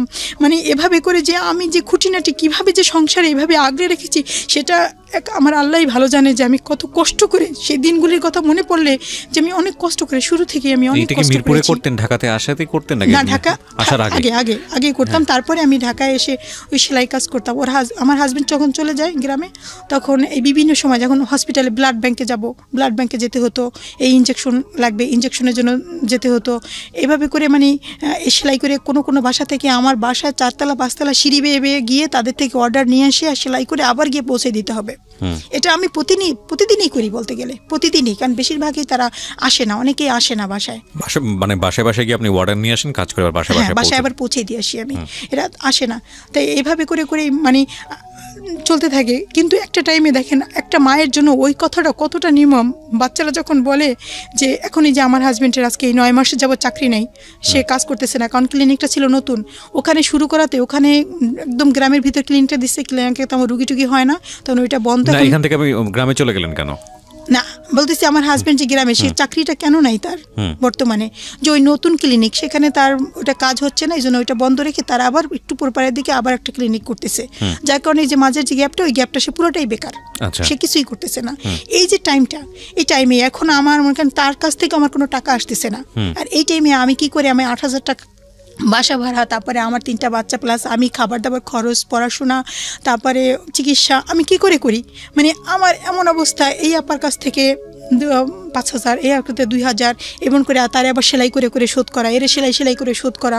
মানে এই যে একটা কঠিন পরিশ্রম। পরে আমার এই রমজানের আগে কয়েকজন মিলে তারা বললো কি আপনি পা মেশিন দিয়ে কাজ করেন, শুধুই পিঠ ব্যথা, কোমর ব্যথা, এই ঔষধ খান, বাসায় এসে দেখি আসলে খুব খারাপই লাগে, আমরা কিছু টাকা দিয়ে আপনি একটা প্লেন মেশিন কেনেন, ওই যে কারেন্টের মেশিন যেটা।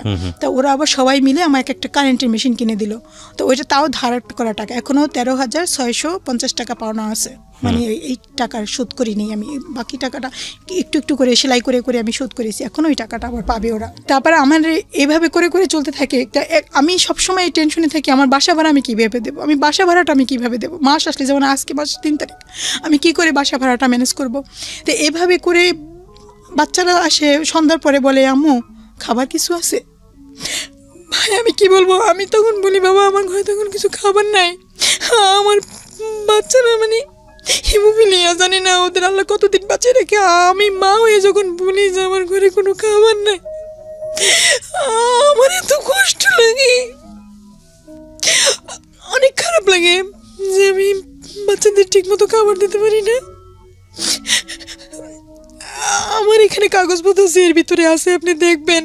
আমি ওখানে কাউন্সিলের বাসায় দিনের পর দিন গিয়ে গেটের কাছে দাঁড়াই থাকি, ভাইয়া আমার বাচ্চার বেতনের মওকুফ করার জন্য একটু সুপারিশ করেন, প্রিন্সিপাল স্যার ভর্তি করতে পারতেছে না, ভর্তি নিচ্ছে না, আমার ছেলের বেতন মওকুফের জন্য একটু সুপারিশ করেন। আমি কাউন্সিলরের বাসায়, এর বাসায়, ওর বাসায়, কত মানুষ, তাদের কাছে গিয়ে বলে আমার বাচ্চাকে একটু পড়ো, যদি একটু ফ্রি পড়তো, একটু ফ্রি পড়ার সুযোগ পেত, আমার অনেক উপকার হতো। এভাবে আমার এখানে সেই সমস্ত ডকুমেন্ট অনেক আছে কি অনলি ফর টুডে মানে একদিনের অনুমতি দিত স্যার, একদিনের অনুমতি দিত। বাচ্চারা কি করতো, পরীক্ষা শুরু হওয়ার 2 ঘন্টা আগে চলে যেত, গিয়ে বলতো আম্মু স্যারকে যদি না পাই তাহলে পরীক্ষা দিতে পারবো না, স্যারে পায় না, বাসায় চলে যায়, স্যার আমাকে আর একদিনের অনুমতি দেন। আম্মু আবার টাকা ম্যানেজ করে আবার টাকা দিয়ে দেবে স্কুলে। আমার কাছে এই এতখানি গাদি করা যে অনলি ফর টুডে এরকম অনুমতির অভাব নেই। এই অনলি ফর টুডেটা কি আমি বুঝি মানে আজকের জন্যই শুধু, আচ্ছা মানে আজকের জন্যই অনুমতি দিলাম, কালকে আবার অনুমতি ছাড়া পরীক্ষা দেওয়া যাবে না, বা টাকা না দিলে পরীক্ষা দিতে দেব না। মানে ক্লাস পরীক্ষা, যে প্রথম সাময়িক পরীক্ষা, টিউটোরিয়াল পরীক্ষা, এই পরীক্ষাটাও মানে স্কুলে তো বকেয়া দিতে পারে না। হ্যাঁ, ফি দিতে পারতাম না, এটার জন্য মানে আমার অনেক খারাপ লাগতো। ওকে এসএসসি দিয়েছে? হ্যাঁ, সেটা আরো মর্মান্তিক ঘটনা। এই 19 সালের পরীক্ষার্থী আমার ছেলে, বড় ছেলে, ও পরীক্ষা দিচ্ছে, পরীক্ষা ভালোভাবেই দিচ্ছিল, ক্লাসে খুব ভালো ছিল। আমার মেজো ছেলেটাও, আমি সব কাগজপত্র আছে, ক্লাসে গত এইটা ছিল 3, এখন ক্লাসে 5 রোল, সায়েন্স নিয়ে পড়তেছিল। আমার ছেলে পরীক্ষা দিচ্ছে, আইসিটি পরীক্ষা, 25 নম্বরের পরীক্ষা, যেটা 25 মিনিটের পরীক্ষা। আইসিটি পরীক্ষার দিন সকালবেলা ওকে আমি বলতেছি কি আব্বু পরীক্ষা দিতে যাবা, সেই ছেলের কোনো সারা শব্দ নাই, তার মাথার বাম সাইডটা, পিঠ, মেরুদণ্ড থেকে শুরু করে সমস্ত শরীরে ব্যথা, সে উঠতে পারতেছে না, সে বিছানা থেকে সে উঠতে পারতেছে না। ওরা আব্বুকে নামে, আমি যে কি করবো, ছেলেটাকে তুলতে পারতেছি না। 10টা বেজে আসছে, অনেক কষ্ট করে কিছুই খাওয়াতে পারিনি।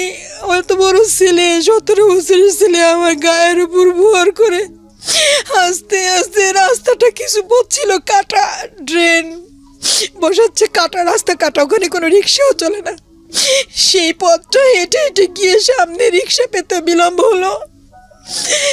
সেই পরীক্ষার হলে যখন পৌঁছাই তখন 27:02 পরে গিয়ে আমি পরীক্ষার কেন্দ্রে পৌঁছাই।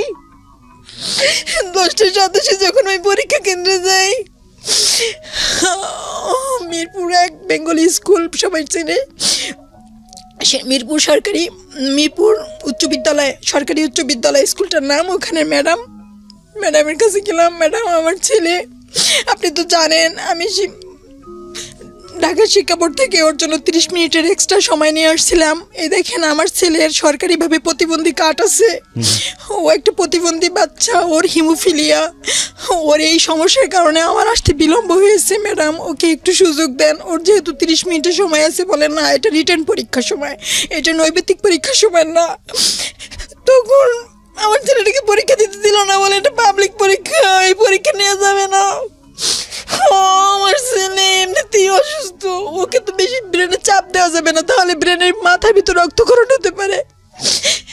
আমি ছেলেটা নিয়ে চিন্তায় মরে গেলাম। আমার খুব পায়ে ধরি, ম্যাডাম আপনি পায়ে ধরি 10 মিনিট সময় দেন, ম্যাডাম 10 মিনিট সময় দেন, 10 মিনিট শুধু। বলেন না 1 মিনিট সময় দেওয়া যাবে না, এটা পাবলিক পরীক্ষা। দারোয়ান ডাক দিল, বলে এদেরকে বের করে নিয়ে যাও, আমার কাজে ডিস্টার্ব করতেছে। আমাদের ওখান থেকে বের করে দিল। আমার ছেলে ওইখানে অসুস্থ হয়ে পড়ছে, আমি তাকে আর তুলতে পারতেছি না। আমি কোনো মধ্যে একটা সিএনজি ডাক দিয়ে আমি সিএনজিতে তুললাম, ওখান থেকে ওকে মেডিকেলে নিয়ে গেলাম।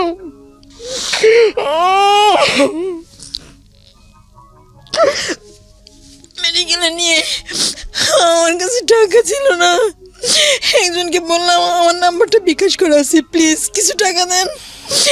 আমি সিএনজি ভাড়া দিলাম, মেডিকেলে নিয়ে ওকে কোনো মতে একটু অসুস্থ করে ইঞ্জেকশন দিলাম। সেখান থেকে নিয়ে গেলাম ঢাকা শিক্ষা বোর্ডে গিয়ে আমি ঘটনাটা বললাম যে এই ঘটনা, আমার বাচ্চাটা পরীক্ষা দিতে পারলো না, আপনারা তো একে 30 মিনিট সময় দিচ্ছেন, এই দেখেন সেই কাগজপত্র, ও তো একটা প্রতিবন্ধী বাচ্চা, ও পরীক্ষা দিতে না পারলে এই বাচ্চাটা আঘাত সহ্য করতে পারবে না, ওর ব্রেনে রক্তক্ষরণ, ওকে বাঁচবে না, ও মারা যাবে।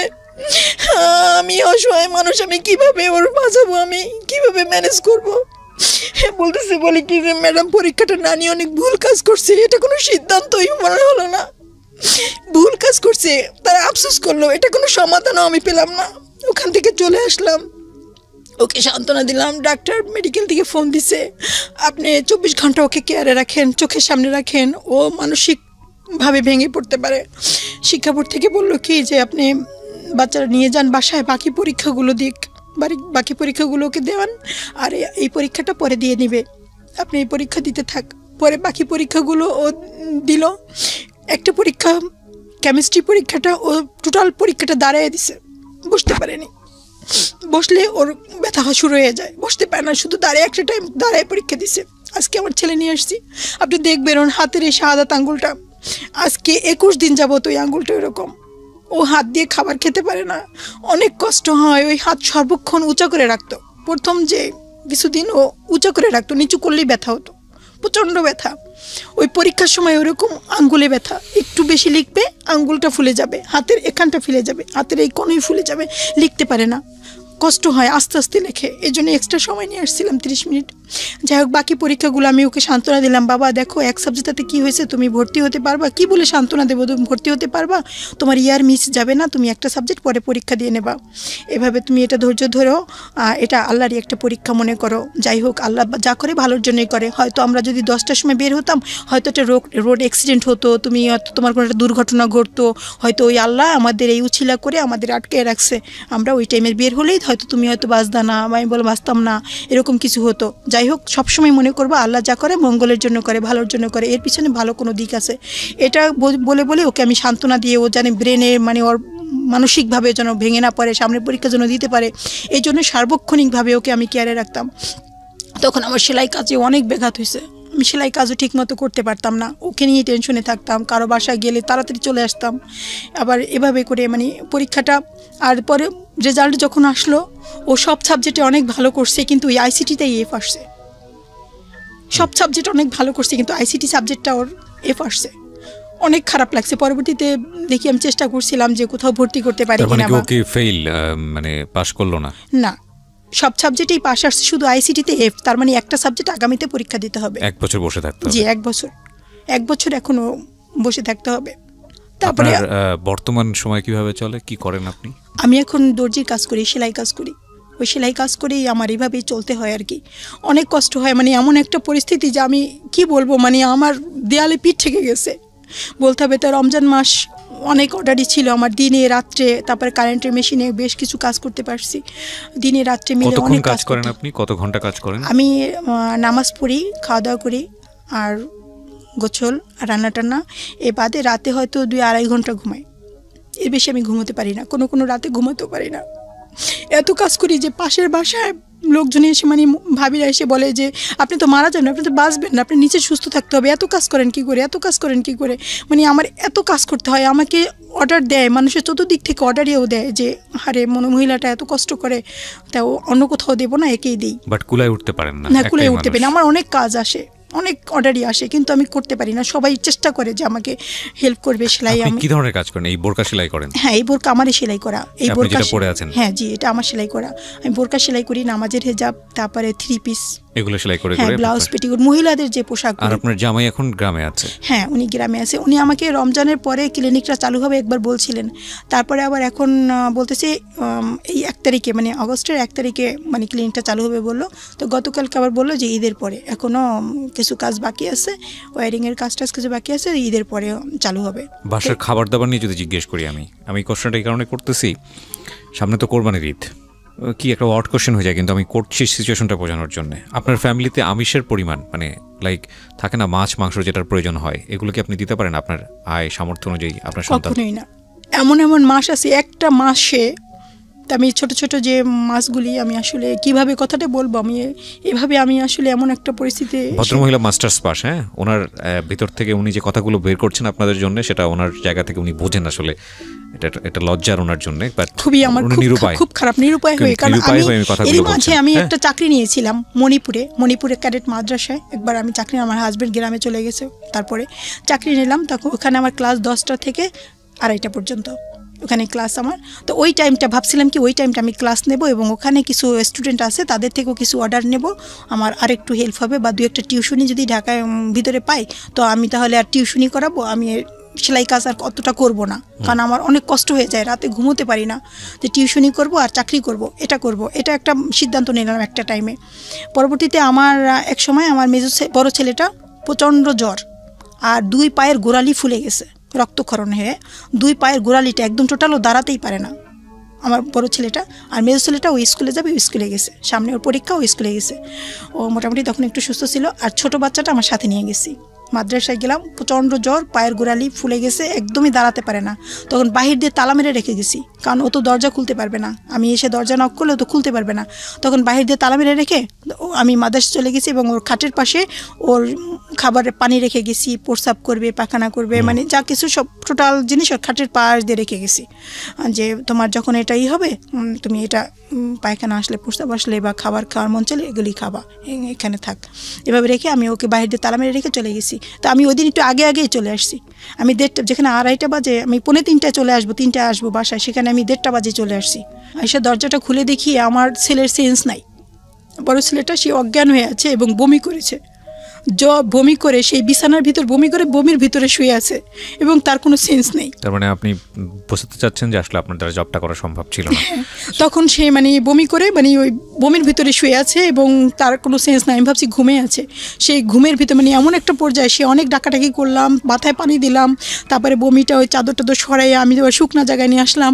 পরে আমি তো তখন মানে তখন আমি এতটা জ্বর ছিল ওর, আমি কি বলবো, তখন আমি ফোন দিলাম মাদ্রাসায় প্রিন্সিপাল স্যারের ওয়াইফ যে ম্যাডামের কাছে ফোন দিলাম, ফোন দিয়ে বললাম যে ম্যাডাম আমাকে মাফ করবেন, আমি আসলে চাকরি ছাড়ার আগে কয়েকদিন আগে তো বলতে হয়, কিন্তু আমি পারলাম না বলতে। আপনারা তো জানেন আমার ছেলেদের এই সমস্যা, আমার ছেলের এই ঘটনা হয়েছে।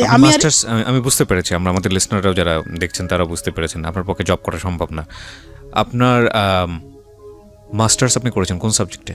পলিটিক্যাল সায়েন্সে। কোথা থেকে পড়েছেন আপনি? কালকিনি কলেজ থেকে। আপনার যে প্রশ্নটা আমার ছিল যে আপনার পরিবারের আমিষের ঘাটতি পূরণের সুযোগ হয় না আপনাদের? কখনোই হয় না। খুব ভয়ঙ্কর একটা অবস্থা প্রিয় শ্রোতা। মানে আমার জায়গা থেকে বলার মতো কিছু নাই। আমি আপনাদেরকে এই বাচ্চাদেরকে এখন একটু দেখাতে চাই ভিডিওতে, ওরা আমার সঙ্গে এখনই যুক্ত হবে এবং ওদের সাথে আমরা কথা বলবো। নাথিং টু ডু, কজ যেখানে সৃষ্টিকর্তা আমাদেরকে এভাবে চুজ করেছেন যে কারো শরীরে হিমোফিলিয়া বি থাকবে, কারো শরীরে হিমোফিলিয়া এ থাকবে, কারোর সাথে ক্যান্সার থাকবে। তবে ছোটোবেলায় আমরা পড়েছিলাম একটা কথা, সবসময় যেটা বলি যে উনি প্রশ্ন করবেন যে আমি তো ক্ষুধার্ত ছিলাম, তুমি আমাকে খাবার দাওনি, আমি তো নিদ্রাহীন ছিলাম, তুমি আমাকে ঘুমোর সুযোগ দাওনি, এরকম একটা প্রশ্ন ছিল। আমি জানি না, ধর্ম ক্লাসে বোধহয় পড়েছিলাম। তো তারপরে বান্দার জায়গা থেকে বলা হবে যে আপনি তো সৃষ্টিকর্তা, আপনার কখনোই এসব প্রয়োজন হয় না। তখন তিনি বলবেন যে না, তোমার পাশের মানুষটা ক্ষুধার্ত ছিল, তুমি তাকে খাবার দাও নাই। তোমার পাশের মানুষটার এই প্রয়োজন ছিল, তুমি তাকে দাও না, তুমি তাকে দাও না মানে আমাকে করনি, তুমি তাকে সেবা দাও করনি মানে আমাকে সেবা করনি। আমি জানি না, আমি প্রপার হাদিসটা জানি না, বাট এই গল্পটা আমার মনে আছে। তো সেই জায়গা থেকে আমার কাছে মনে হয় যে যারা হিমোফিলিয়া বি বা অন্যান্য সমস্যার মধ্যে আছেন বা যে কোনো সমস্যার মধ্যেই আছেন না কেন, এই সমস্যাটা শুধু তাদের সমস্যা না, এই সমস্যাটা আমাদেরও সমস্যা। কারণ এটার জবাব আমাদেরকে ভবিষ্যতে দিতে হবে যদি আপনি ধর্ম বিশ্বাস করেন।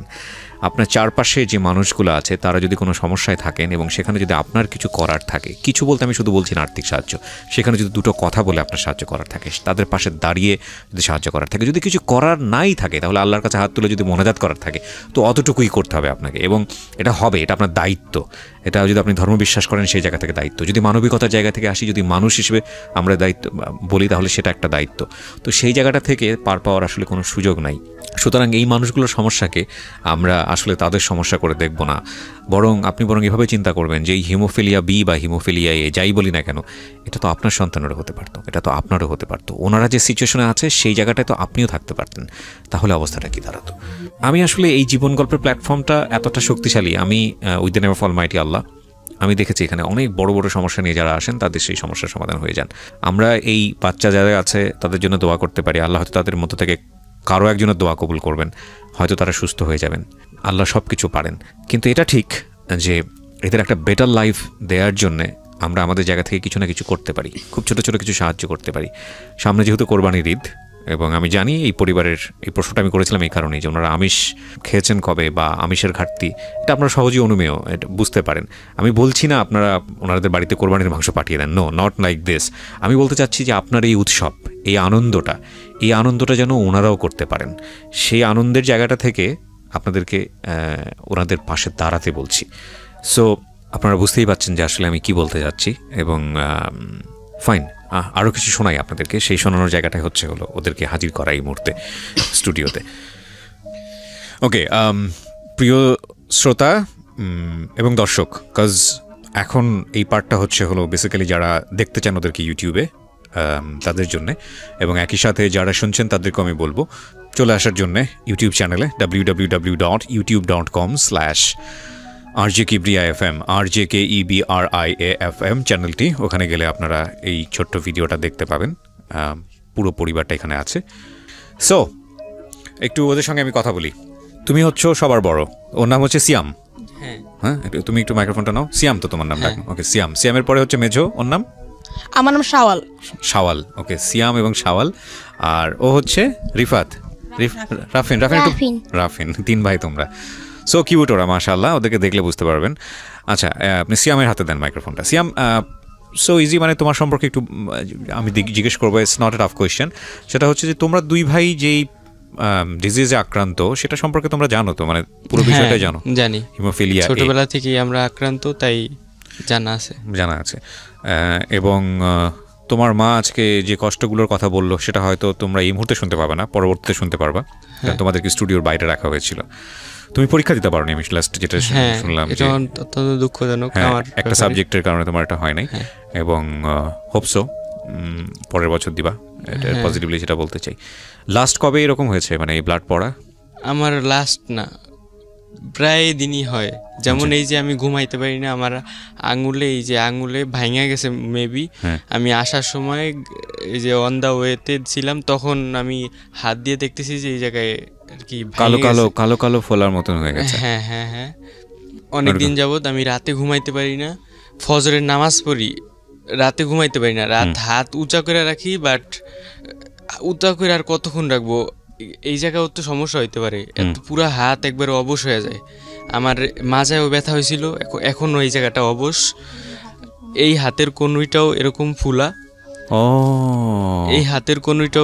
এরকম পাও আমার আছে। মাই গুডনেস, কনুইটা একটু দেখো তো স্ক্রিনে, যতটুকু আসে আর কি, আপনারা দেখলে বুঝবেন এটা কিন্তু ফোলা। হ্যাঁ, আচ্ছা, ফুলা আছে, পাও আছে। আমার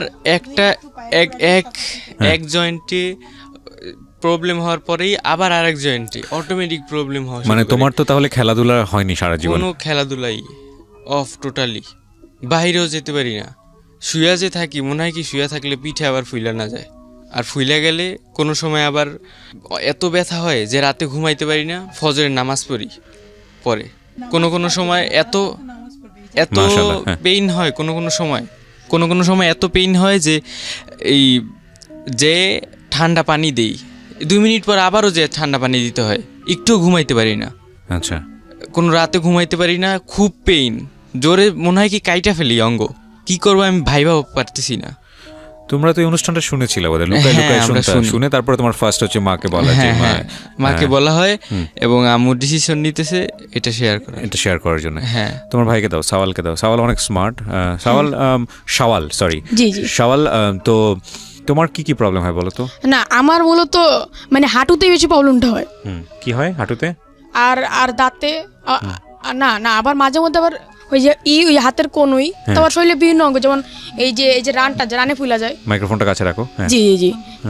এছাড়া আঙ্গুল ফুলে যায়।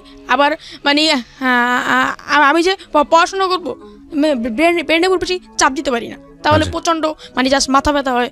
মানে কি করবো? আর যদি মানে যখন পরীক্ষা দিই তখন যদি লেখি বেশি, তাহলে আমার আঙ্গুলটা ফুলে যায়, প্রচণ্ড সমস্যা হয়। তো এই যে ব্লাড যায় বেশি বেশি, ভয় লাগে না? না না না, আসলে প্রথম দিক দিয়ে প্রচুর ভয় লাগতো, কিন্তু দিতে অভ্যাস হয়ে গেছে কেমন।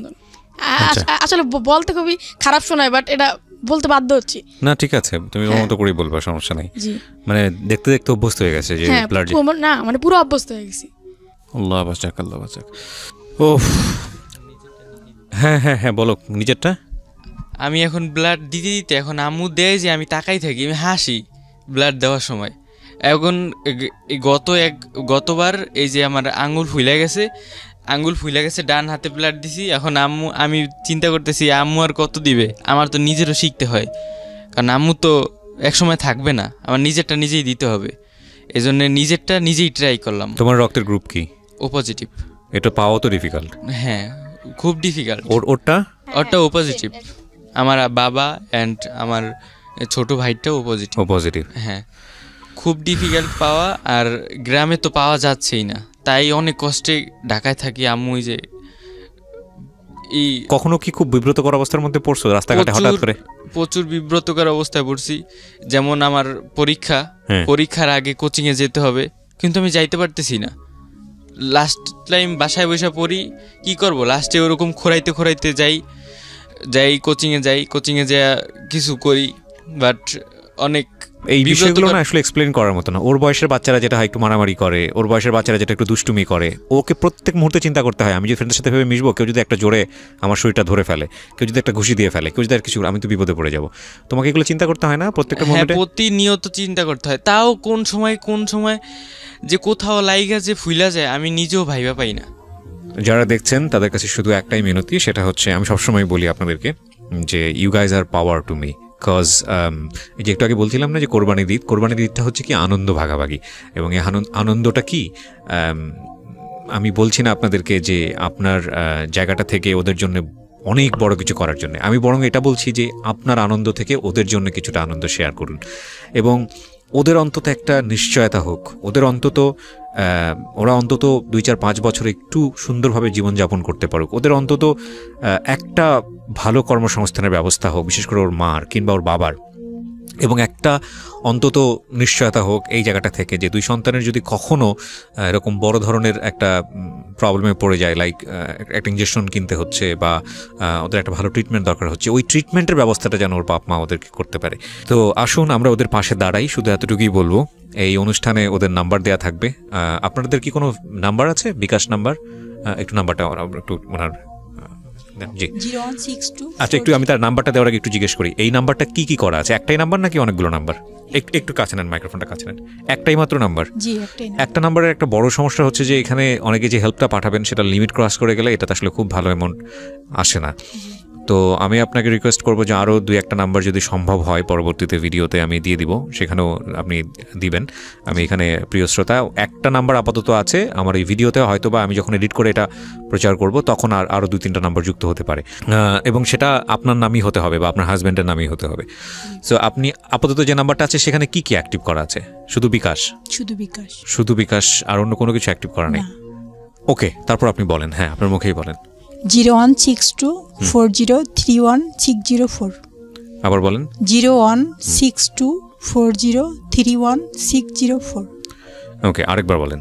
016240310604। 31,604। ওকে, তো এই নাম্বারটাতে শুধু বিকাশটা অ্যাক্টিভ করা আছে। জি। ইন দ্য মিন টাইম ভিডিওটা পাবলিশ হতে হতে হয়তো বাকি সব কিছু মানে আপনাদের যেটা রাজ বাংলা ব্যাংকের যেটা একটা আছে এটা প্লাস হচ্ছে হলো নতুন এসছে নগদ, এটাও আপনারা অ্যাক্টিভ করে নেবেন, আমি আপনাদেরকে রিকোয়েস্ট করব। আর বাকি যদি 2-1টা নাম্বার আমরা যুক্ত করতে পারি এই সময়ের মধ্যে, তাহলে এই নাম্বারটাও আমরা যুক্ত করে দেবো প্রিয়